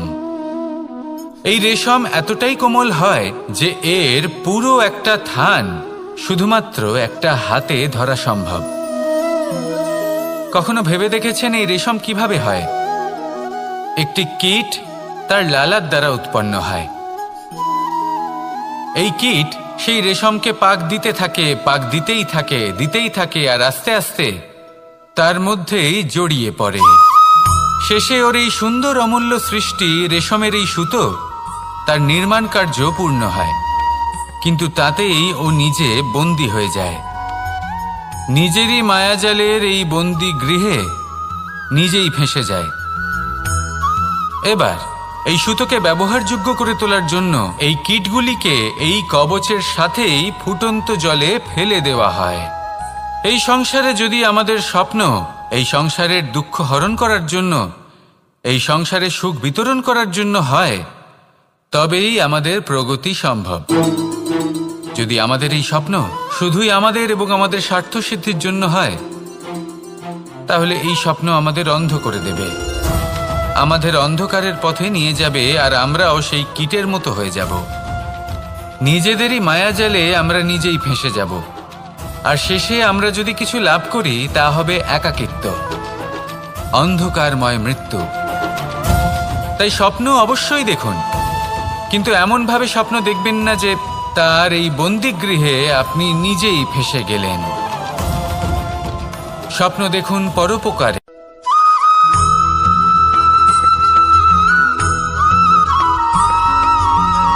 কেউ বলে জীবন খুব ক্ষণস্থায়ী, কেউ বলে জীবন হলো একটা সুন্দর স্বপ্নের মতো, আবার কেউ বলবে জীবন হলো এক কঠোর সত্য। কিন্তু জীবন আসলে কি? জীবন হলো আপনারই প্রতিবিম্ব, একটা দর্পণ। অর্থাৎ আপনি জীবনকে সেইভাবেই পাবেন যেরকম আপনি নিজেকে প্রতিপন্ন করবেন।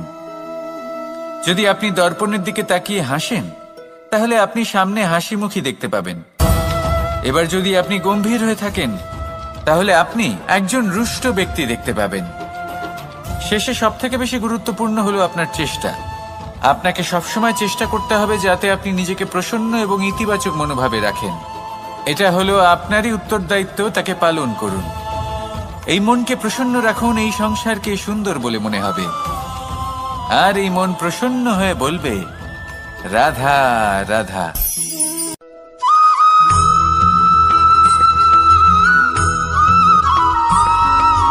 জীবনে যখন কোনো ব্যক্তি নিজের লক্ষ্য প্রাপ্তির জন্য নিরন্তর পরিশ্রম করতে থাকেন, চেষ্টা করতে থাকেন, তখন তিনি কষ্ট অনুভব করেন, কখনো শারীরিক কষ্ট, কখনো মানসিক কষ্ট। এবার উনি এটা ভাবতে থাকেন যে আমি কি উচিত করছি নাকি অনুচিত করছি। কারণ অন্যদিকে এমন একজন ব্যক্তিও আছেন যিনি একদমই পরিশ্রম চেষ্টা করছেন না। তিনি মদিরা পান করেন, বিলাসিতায় জীবন কাটান, অলস প্রকৃতির হয়ে ওঠেন, নিদ্রাতে বিলীন হয়ে থাকেন আর ভাবেন যে তিনি সুখ লাভ করছেন। কিন্তু এরকম কেন হয়? কারণ যখন আমরা সৎ পথে থাকি, উচিত পথে চলি, লক্ষ্য প্রাপ্ত করার জন্য চেষ্টা করতে থাকি, তখন আমাদের ভেতরে থাকা নেতিবাচক শক্তি এবং পাপ এই দেহকে ত্যাগ করে দেয়। আর এই অনুভূতিটাই আমাদের দুঃখের অনুভূতি দেয়, কষ্ট দেয়। এবার সেখানে যদি আমরা কুপথে চলি, অনুচিত পথে চলতে থাকি, তাহলে আমাদের ভেতরে থাকা পুণ্য এবং ধনাত্মক শক্তি আমাদের দেহ ত্যাগ করে দেয়। আর এই অনুভূতির কারণেই আমরা সুখ অনুভব করি। কিন্তু কখনো ভাববেন যে এই সুখ বেশি সময় পর্যন্ত থাকে না। সেই জন্য সবসময় মনে রাখবেন, যদি আপনি জানেন যে এটাই আপনার লক্ষ্য, এটাই উচিত পথ, শুভ পথ, তাতে নিরন্তরভাবে এগিয়ে যেতে চেষ্টা করতে থাকুন। এই কষ্ট আপনাকে সুখের পরাকাষ্ঠায় কখন পৌঁছে দেবে তা আপনি জানতেই পারবেন না। আসুন আমার সাথে ভালোবেসে বলুন, রাধা রাধা।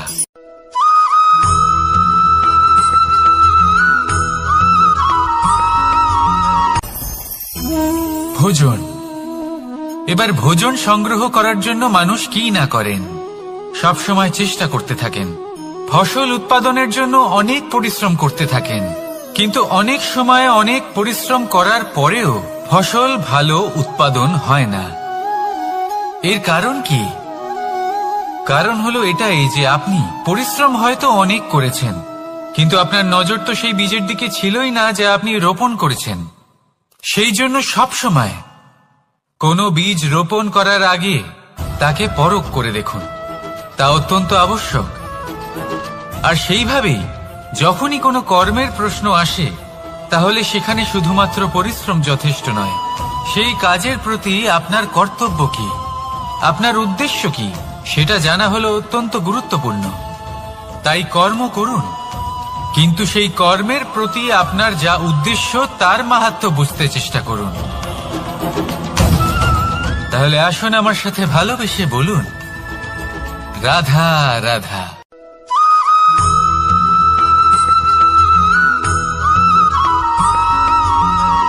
পিতা আর পুত্রের সম্পর্ক অত্যন্ত মধুর হয়ে থাকে। পিতা স্বপ্ন দেখেন, তাকে পূর্ণ করার সকল সম্ভাব্য চেষ্টা করেন, কিন্তু তাও অনেক সময় ওনার স্বপ্ন অপূর্ণ থেকে যায়। তখন পিতা ভাবেন যে স্বপ্ন উনি পূর্ণ করতে পারেননি, ওনার সন্তান তা অবশ্যই পূরণ করবে। যে স্থানে উনি কখনো পৌঁছতে পারেননি, সেই স্থানে ওনার পুত্র অবশ্যই পৌঁছবে। পিতা নিজের সন্তানের ভবিষ্যৎ নিয়ে সেই স্বপ্ন দেখেন, আর যখন সেই সন্তান সামনে এগোতে থাকে তখন তার দুঃখ হয় না, বরং গর্ব হয়। ওনার ভালো লাগে এটা দেখে যে ওনার সন্তান অনেক উন্নতি করছে।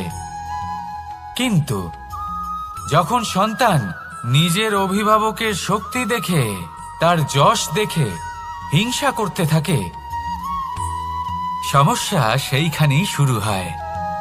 সেই জন্য সকল সন্তানকে এটা মনে রাখতে হবে, দেখুন, পুত্র হবার সুবাদে, এক সন্তান হবার সুবাদে এটা হলো আপনার অধিকার যে আপনি আপনার পিতার থেকে বেশি উন্নতি করবেন।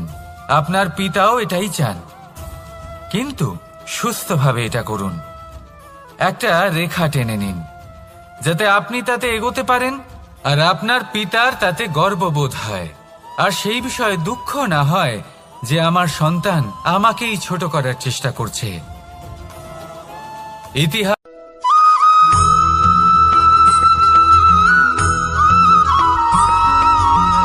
যখন আমরা কোনো বনে প্রবেশ করি,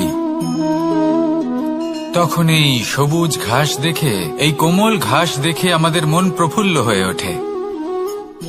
ভিন্ন ভিন্ন প্রজাতির ফুল, ভিন্ন ভিন্ন রঙের ফুল দেখে এই মন আনন্দে ভরে ওঠে।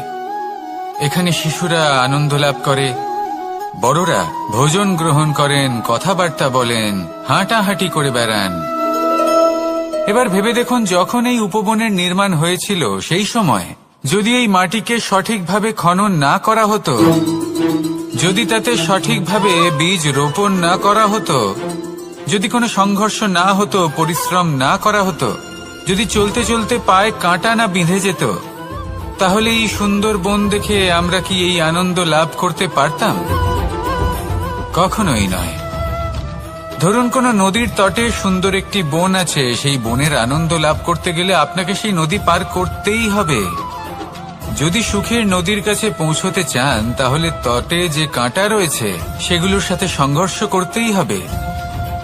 এই সংসারে যদি আপনি সুখ লাভ করতে চান, তাহলে সুখ লাভের এই যাত্রা শুরু করতে হবে সংঘর্ষ দ্বারা। তাহলে সংঘর্ষকে স্বাগত জানান, এর পেছনেই সুখ রয়েছে যা আপনার জন্য অপেক্ষা করছে। এবার হাসুন আর আমার সাথে ভালোবেসে বলুন, রাধা।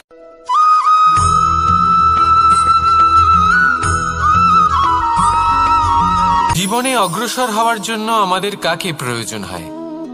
মাতা পিতা, বন্ধু, প্রেম, সাহায্য, অর্থ, পরিশ্রম, আশা। ভিন্ন ভিন্ন মানুষ ভিন্ন ভিন্ন বিকল্প চয়ন করে। যদি আমি আপনাকে বলি,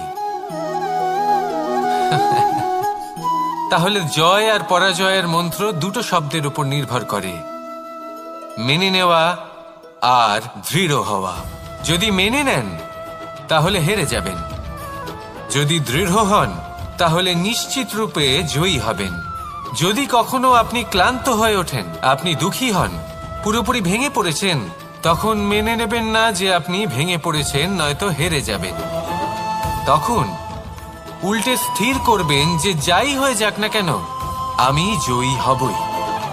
আর আপনি দেখবেন যে জয় নিশ্চিত রূপে আপনার কাছেই আসবে।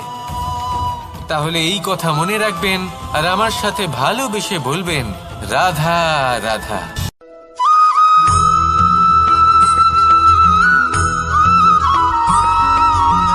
এই সংসারে সব থেকে বড় ব্যক্তি কে? আপনি বলবেন, এই কেমন ধরনের প্রশ্ন? কিন্তু এটা হলো সব থেকে উচিত প্রশ্ন। কেউ এর উত্তর দেবে যে সেই মহাপ্রতাপী রাজা, তিনি হলেন সব থেকে বড় ব্যক্তি, সেই বড় রাজনীতিবিদ, তিনিই সব থেকে বড় ব্যক্তি। আমি আপনাকে জানাই যে সংসারের সব থেকে বড় ব্যক্তি হলেন তিনি, যার সাথে দেখা করলে আপনি নিজেকে ছোট মনে করবেন না। কোনো ব্যক্তি যিনি সবথেকে বেশি শক্তিশালী, আপনি যদি তার সামনে যান তাহলে উনি আপনার অন্তরের শক্তিকে বাইরে বের করে আনবে, আপনার অন্তরের লুকিয়ে থাকা শক্তিকে জাগ্রত করতে প্রেরণা প্রদান করবে। তিনি হলেন বড় ব্যক্তি, তিনি হলেন মহান ব্যক্তি।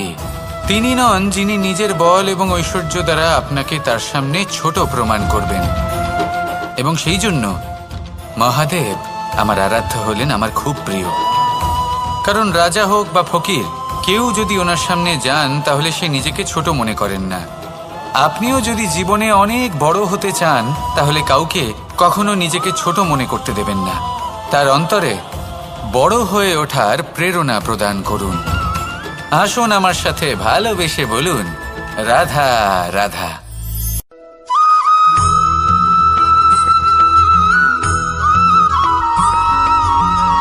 মানুষের মানসিকতা এমন হয় যে সে যতটা করে আশা করে যে তার থেকে অনেক বেশি তার বদলে সে পাবে।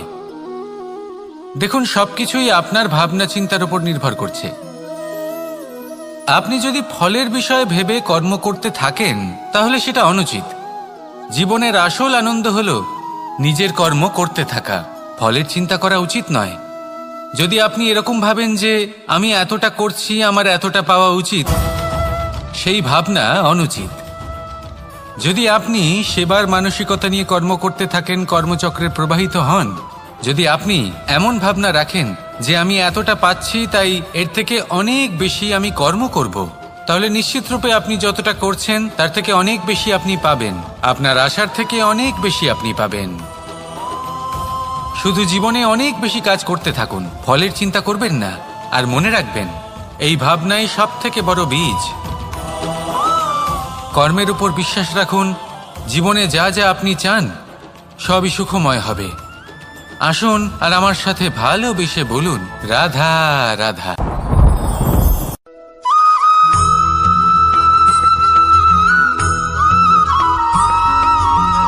এই দড়িটা দেখুন, ছোট ছোট রেশম দ্বারা তৈরি। এটা সরু সুতো দ্বারা তৈরি হয়েছে এটা, আর এ অত্যন্ত কোমলও বটে। আর আপনি চাইলে এটা সোজাও করে দিতে পারেন, আর চাইলে এটা বেঁকিয়েও দিতে পারেন। আর যদি চান তাহলে এটা গোল গোল করে বেঁধে কোথাও রেখেও দিতে পারেন। এবার এই কোমল দড়ি যদি কোনো নিষ্ঠুর কঠিন পাথরে বারংবার জড়িয়ে দেওয়া হয় তাহলেও তাকেও কাটতে পারে, নিজের ছাপ ছেড়ে যেতে পারে, সেটার আকারও বদলে ফেলতে পারে। এবার এর কারণ কি? এর কারণ হলো অভ্যাস আর নিরন্তর প্রচেষ্টা।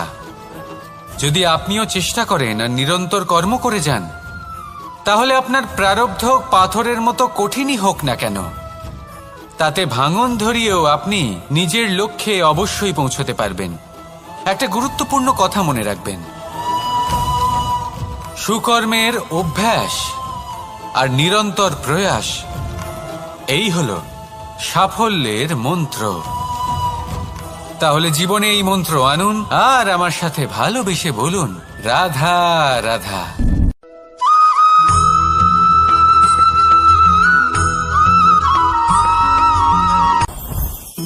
জীবনে কিছু শেখা অত্যন্ত গুরুত্বপূর্ণ।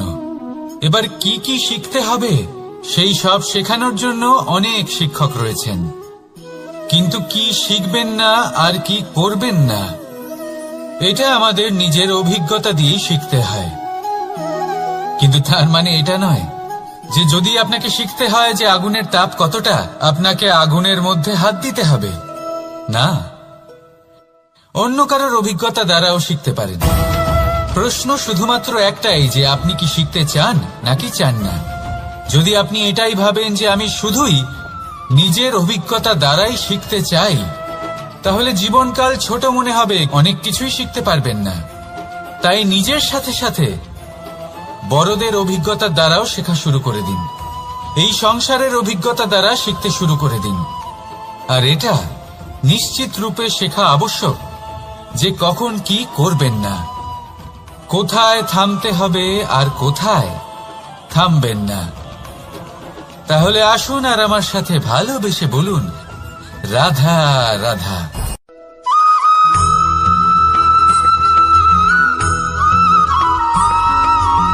মানুষের একটি সমস্যা আছে যে মানুষ সাফল্যকে মাপতে থাকেন, লক্ষ্যপ্রাপ্তিকে মাপতে থাকেন এবং তার তুলনা করতে থাকেন যে ও এত কিছু পেল আর আমি পেলাম না, ওর কাছে এত কিছু আছে কিন্তু আমার কাছে নেই।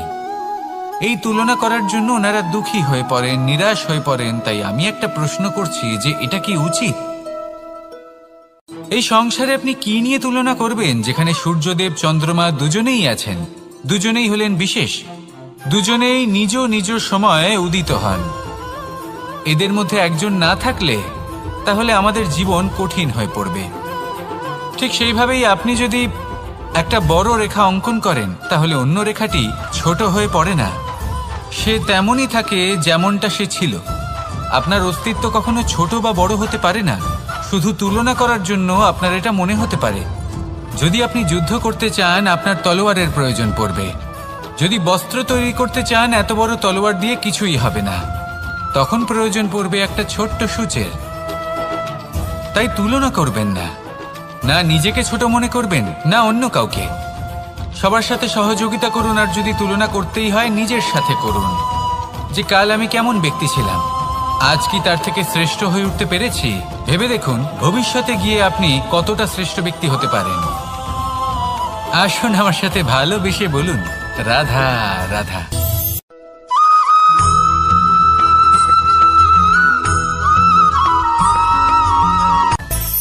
মানুষের মধ্যে একটা বিচিত্র প্রবৃত্তি থাকে, অন্য সকলের বিষয়ে, তাদের জীবনের বিষয়ে, তাদের ব্যক্তিত্বের বিষয়ে, তাদের ভবিষ্যতের বিষয়ে অনুমান করা।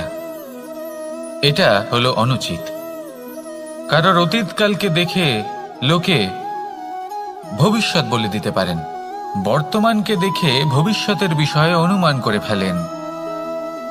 উদাহরণ দিতে হলে বলবো কোনো দাসকে দেখুন, ওকে দেখে লোকে বলে যে ওর ভবিষ্যৎ সেটাই হতে পারে, অনুমান করে ফেলেন। আর এই রাজাকে দেখুন, উনি তো কত সুখী হবেন, উনি তো জগতের সব থেকে অধিক সুখী মানুষ, কত সুখ সুবিধা আছে ওনার কাছে, ধারণা করে ফেলেন। তবে সত্য তো এটাই যে কারোর ব্যক্তিত্বের বিষয়ে, তাদের ভবিষ্যতের বিষয়ে আপনি পূর্ণ সত্য কখনোই বলতে পারবেন না, শুধু অনুমান করতে পারবেন। আর এই অনুমান করে সত্যি কোনো লাভ হয় না, কারণ এই কাল সেটা হলো অত্যন্ত শক্তিশালী।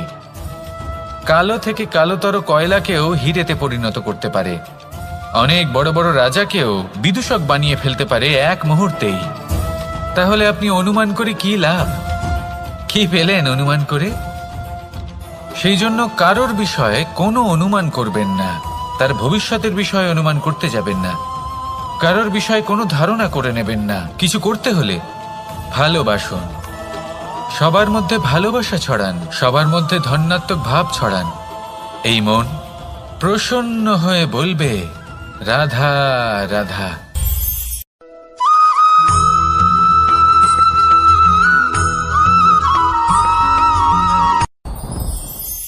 সাথী, সাথী এই শব্দটির ব্যাখ্যা কে কিভাবে করে? মিত্র, সখা, বন্ধু, কিন্তু অর্থ একটাই, তিনি যিনি আপনার সঙ্গী হন আর তিনি যার সাথী আপনি হন। এবার সব থেকে বড় প্রশ্ন হলো এটাই যে তিনি কে হতে পারেন যাকে আপনি আপনার সাথী বলে মেনে নিতে পারেন, নিজের সখা, নিজের মিত্র, নিজের বন্ধু মেনে নিতে পারেন। আপনার সাথী হলেন তিনি যিনি দুঃখের সময় আপনার পাশে থাকবেন, আপনার হাত ধরে থাকবেন। আপনার সাথী হলেন তিনি যার হাত আপনি নিজের সুখের দিনে ধরে থাকবেন।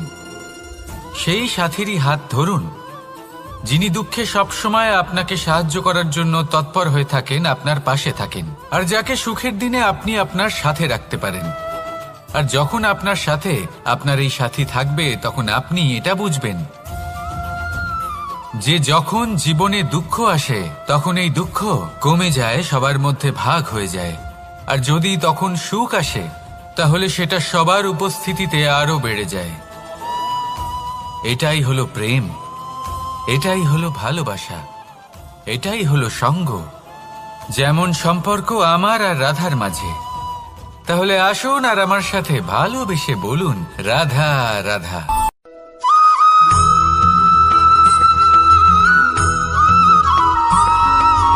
আমাদের শরীর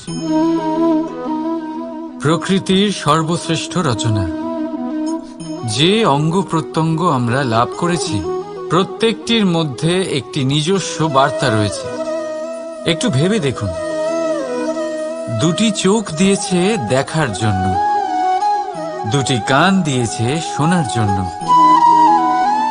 নাসিকাও আছে দুটি, দুটি হাত দিয়েছে দ্বিগুণ পরিশ্রম করার জন্য, কিন্তু জীব শুধুমাত্র একটি।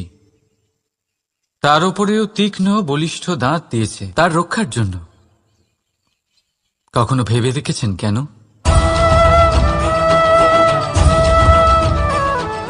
কারণ শব্দ আর শব্দের প্রয়োগ মানুষের সবচেয়ে বড় অস্ত্র, যার প্রয়োগ যত ভেবেচিন্তে করা যায় মানুষ তার জীবনে ততটাই উপরে উঠতে পারে। তাহলে মনে রাখুন, দেখুন, শুনুন আর বুঝুন বেশি, বলুন কম। রাধা রাধা।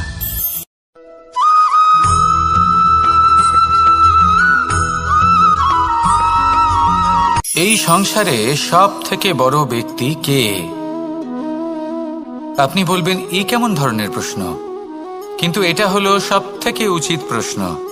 কেউ এর উত্তর দেবে যে সেই মহাপ্রতাপী রাজা, তিনি হলেন সব থেকে বড় ব্যক্তি, সেই বড় রাজনীতিবিদ, তিনিই সব থেকে বড় ব্যক্তি।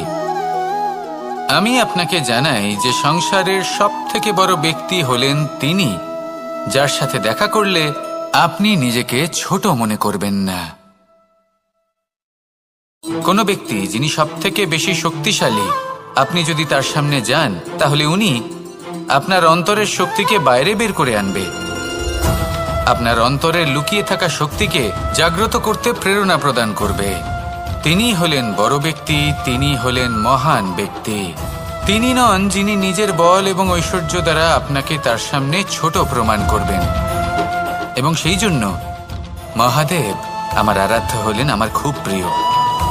কারণ রাজা হোক বা ফকির, কেউ যদি ওনার সামনে যান তাহলে সে নিজেকে ছোট মনে করেন না। আপনিও যদি জীবনে অনেক বড় হতে চান তাহলে কাউকে কখনো নিজেকে ছোট মনে করতে দেবেন না। তার অন্তরে বড় হয়ে ওঠার প্রেরণা প্রদান করুন। আসুন আমার সাথে ভালোবেসে বলুন, রাধা রাধা।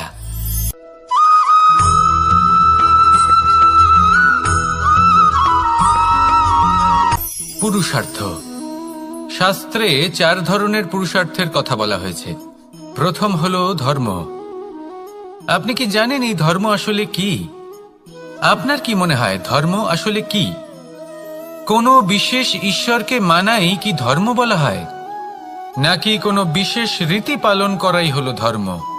নাকি কোনো বিশেষ সাহিত্যকে সর্বশ্রেষ্ঠ মনে করাই হলো ধর্ম?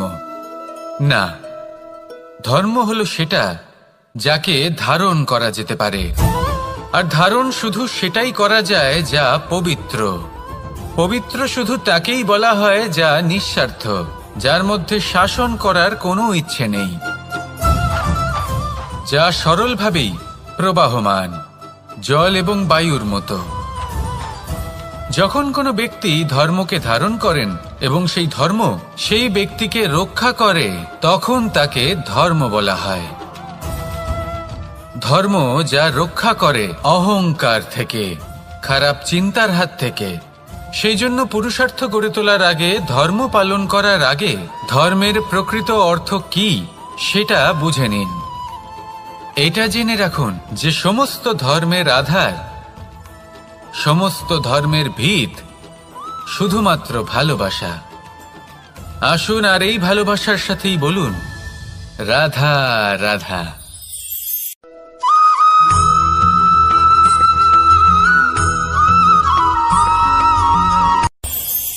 এই সংসারে আমরা প্রকাশ কোথা থেকে পাই? এর উত্তর বড়ই সরল। ভোরে যখন সূর্যোদয় হয় তখন প্রকাশের কিরণ আমাদের ঘরে এসে পৌঁছয়। এইভাবেই আমরা প্রকাশ লাভ করি। এবার এই প্রকাশের আলোতেই আমরা সারাদিনের কাজ সম্পন্ন করি। সন্ধে হয়ে যায়, সূর্যাস্তও হয়ে যায়। আর আমাদের ঘর যাতে অন্ধকার না হয় তার জন্য আমরা একটা প্রদীপ প্রজ্বলিত করি। এটাই ঘটে আমাদের জীবনেও। এবার প্রবাহমান আয়ুর সাথে আমরা আমাদের অন্তরে যদি একটা প্রদীপ প্রজ্বলিত করে নিই, তাহলে বিষয়টাই অন্যরকম হবে। এবার আপনি বলবেন কোন প্রকাশের কথা বলছি যা আমাদের অন্তরে জাগ্রত করা সম্ভব? আমাদের আত্মার মাঝে প্রেমের প্রকাশ জাগ্রত করার কথা বলছি। কারণ আমাদের এই জীবন এও হলো দিনের আলোর মতো। আজ প্রকাশ আছে, কিন্তু কোনোদিন অবশ্যই অস্ত হবে। কিন্তু অস্ত হবার আগে যদি আমরা আমাদের আত্মার মাঝে প্রেমের এই প্রকাশ উজ্জ্বলিত করে নিই, তাহলে আমাদের সন্ধ্যাকালও আমরা আনন্দে এবং প্রেমে যাপন করব। তাহলে আসুন আর আমার সাথে ভালোবেসে বলুন, রাধা রাধা।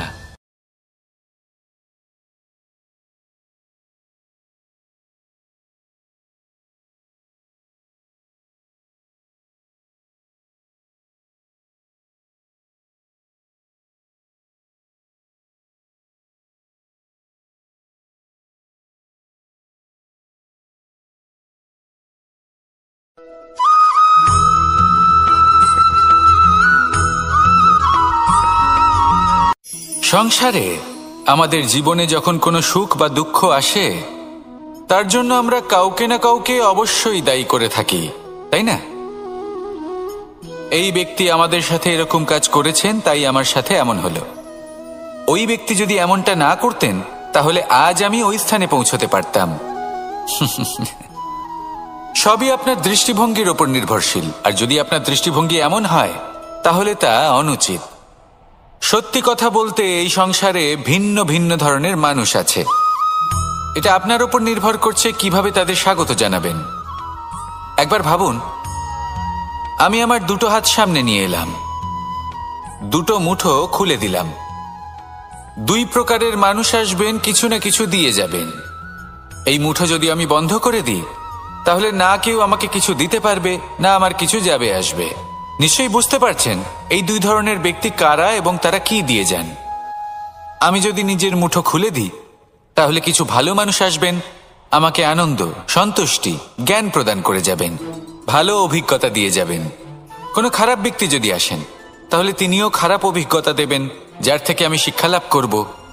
এই সব কিছু আমি লাভ করতে পারি। মুঠো যদি বন্ধ করে রাখি, তাহলে আমি কিছুই পাবো না। দেখুন, এই সংসারে প্রত্যেকের জীবনে এইরকম। প্রত্যেকের জীবনে সবকিছুই আছে, ভালো খারাপ দুই মানুষই আছে। ভালো অভিজ্ঞতা আছে, খারাপ অভিজ্ঞতা আছে। নির্ভর করছে আপনার উপর যে আপনি কি করবেন। এনাদের স্বাগত কিভাবে জানাবেন, কার থেকে কি বুঝবেন, কি শিখতে পারবেন, আর কোন দৃষ্টিভঙ্গি নিয়ে অগ্রসর হবেন।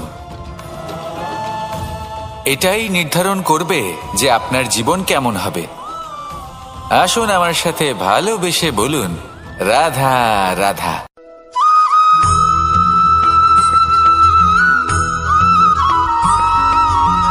ভালো, শুধু ওনাদের কঠোর ব্যবহার দেখলে আমরা একটু ভয় পেয়ে যাই। এবার ওনাদের এই কঠোর ব্যবহার আমাদের ভালো না লাগলেও অত্যন্ত আবশ্যক। কারণ মাতার থেকে আমরা যে শক্তি লাভ করি তা যেন নিয়ন্ত্রণ হারিয়ে বিধ্বংসী না হয়ে ওঠে। আমরা যেন কোনো কুপথে না চলে যাই। আমরা কখনো যেন দোষ না করে ফেলি। শুধু সেই জন্য পিতা এবং গুরু একটু কঠোর হয়ে ওঠেন, এবং ওনাদের এই কঠোর আচরণ ভবিষ্যতে গিয়ে আমরা অবশ্যই বুঝতে পারি। জীবনে কিছু বছর আমরা এগিয়ে যাই, আর তারপর আমরা বুঝতে পারি যে বাবা এবং গুরু আমাদের যথেষ্ট ভালোবাসতেন, কিন্তু ওনাদের ভালোবাসার বহিঃপ্রকাশ আলাদা। প্রয়োজনীয় হলো এটা দেখার, এটা বোঝার যে শুরু থেকে আমাদের প্রতি ওনাদের আচরণ কেমন ছিল।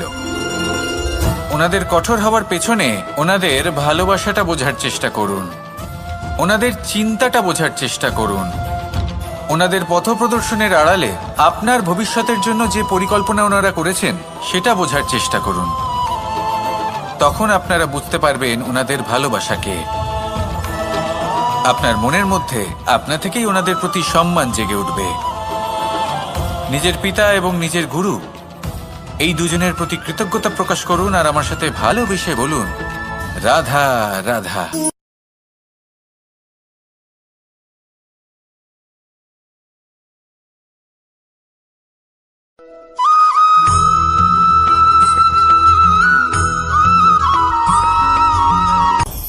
আপনি কখনো পর্বতের শিখরে উঠেছেন?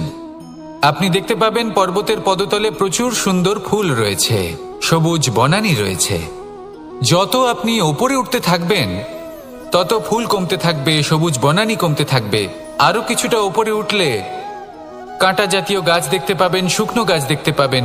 আরো যদি ওপরে ওঠেন তাহলে পাষাণ দেখতে পাবেন। আরো ওপরে উঠলে হিমখণ্ড দেখতে পাবেন। এই যে পর্বত, তা মনুষ্য জীবনের সবথেকে উত্তম উদাহরণ। মানুষ যখন সাফল্যের শিখরে পৌঁছতে চান, মহানুভবতার শিখরে পৌঁছতে চান, পথে যত আস্তে আস্তে উপরে উঠতে থাকেন ততই ভৌতিক বস্তু তার থেকে বিচ্ছিন্ন হতে থাকে। যদি তিনি সেই ভৌতিক বস্তুগুলি ত্যাগ না করতে পারেন তাহলে কখনোই সেই স্থানে পৌঁছতে পারবেন না। আর মানুষ যদি উচিত ত্যাগ করতে পারেন, পথে অগ্রসর হতে থাকেন, এগোতে থাকেন, তাহলে একদিন না একদিন তিনি মহানুভবতার, জ্ঞানের, সাফল্যের হিমের স্বাদ অবশ্যই লাভ করবেন। মনে রাখবেন, মানব জীবনে ত্যাগ হলো অত্যন্ত গুরুত্বপূর্ণ অংশ। আসুন আমার সাথে ভালোবেসে বলুন, রাধা রাধা।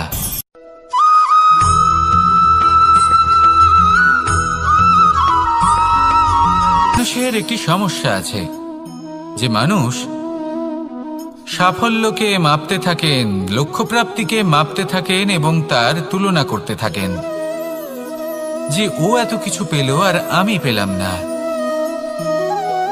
ওর কাছে এত কিছু আছে কিন্তু আমার কাছে নেই। এই তুলনা করার জন্য ওনারা দুঃখী হয়ে পড়েন, নিরাশ হয়ে পড়েন। তাই আমি একটা প্রশ্ন করছি যে এটা কি উচিত? এই সংসারে আপনি কি নিয়ে তুলনা করবেন, যেখানে সূর্যদেব, চন্দ্রমা দুজনেই আছেন, দুজনেই হলেন বিশেষ, দুজনেই নিজ নিজ সময়ে উদিত হন। এদের মধ্যে একজন না থাকলে তাহলে আমাদের জীবন কঠিন হয়ে পড়বে। ঠিক সেইভাবেই আপনি যদি একটা বড় রেখা অঙ্কন করেন তাহলে অন্য রেখাটি ছোট হয়ে পড়ে না, সে তেমনই থাকে যেমনটা সে ছিল। আপনার অস্তিত্ব কখনো ছোট বা বড় হতে পারে না। শুধু তুলনা করার জন্য আপনার এটা মনে হতে পারে। যদি আপনি যুদ্ধ করতে চান, আপনার তলোয়ারের প্রয়োজন পড়বে। যদি বস্ত্র তৈরি করতে চান, এত বড় তলোয়ার দিয়ে কিছুই হবে না, তখন প্রয়োজন পড়বে একটা ছোট্ট সূচের। তাই তুলনা করবেন না, না নিজেকে ছোট মনে করবেন, না অন্য কাউকে। সবার সাথে সহযোগিতা করুন, আর যদি তুলনা করতেই হয় নিজের সাথে করুন, যে কাল আমি কেমন ব্যক্তি ছিলাম, আজ কি তার থেকে শ্রেষ্ঠ হয়ে উঠতে পেরেছি। ভেবে দেখুন ভবিষ্যতে গিয়ে আপনি কতটা শ্রেষ্ঠ ব্যক্তি হতে পারেন। আসুন আমার সাথে ভালোবেসে বলুন, রাধা রাধা।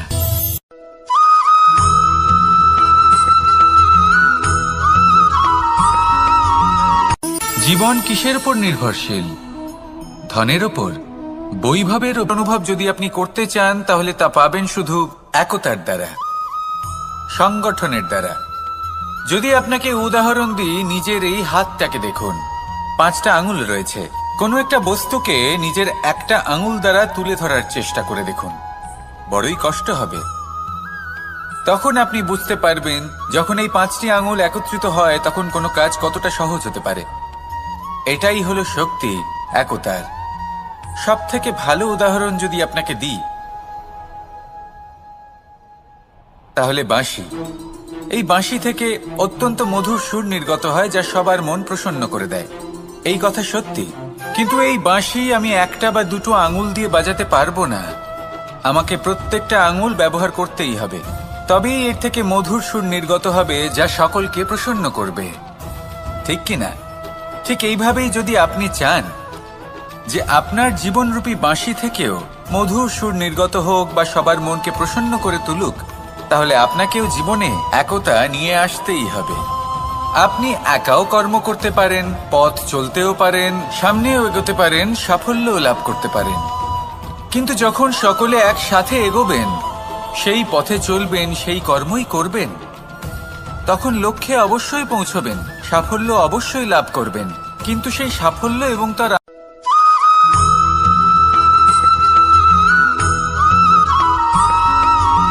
কখনো কখনো আমরা ভাবি যে কোনো ব্যক্তি যিনি ধর্মের পথে চলেছেন, যদি তার দ্বারা কোনো ভুল হয়ে থাকে তাহলে নিয়তি তাকে সেই মুহূর্তেই কঠোর শাস্তি দেন। কিন্তু সেই সব মানুষ যারা সংসারের সবথেকে বড় অধর্মী, বহু নিকৃষ্ট মানের কাজ করেন, তাদের নিয়তি অনেক সুযোগ দেন। তাদের নিয়তি এরকম কঠোর প্রহার করেন না। এই ভাবনা কখনো না কখনো মনে আসেই। ভেবে দেখুন কেন? আসলে জীবনকে বেশিরভাগ মানুষ একভাবেই দেখে থাকেন, বিভিন্ন স্তরে একে দেখা উচিত। এবার আপনি বলুন, এই সংসারে কোনো অধর্মী কখনো প্রেরণার উৎস হতে পারেন?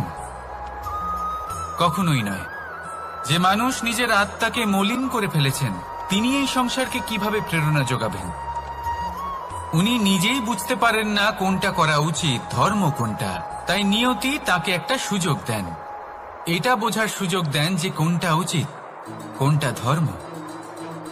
সুযোগ দেন নিজের বিবেক জাগিয়ে তোলার, তাকে সুযোগ দেন নিজের অন্তরাত্মার ডাক শোনার। যখন তাতেও কাজ হয় না, তখন নিয়তির কাছে একটাই পথ বাকি থাকে, আর তা হল মহাবিনাশ।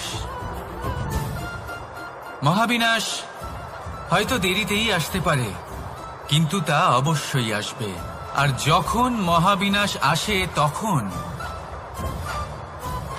মহাবিনাশের যন্ত্রণা সমগ্র মানব জীবনের যন্ত্রণার থেকে অনেক বেশি হয়। এই কথাটা সবসময় মনে রাখবেন। আর অন্যদিকে যে মানুষ ধর্মের পথে চলছেন, তার দ্বারা যদি কোনো ভুল হয়ে থাকে, তখন নিয়তি তার পরীক্ষা নেন। কিছুক্ষণের জন্য মানুষের মনে হতে পারে নিয়তি তাকে কঠোর শাস্তি দিয়েছেন।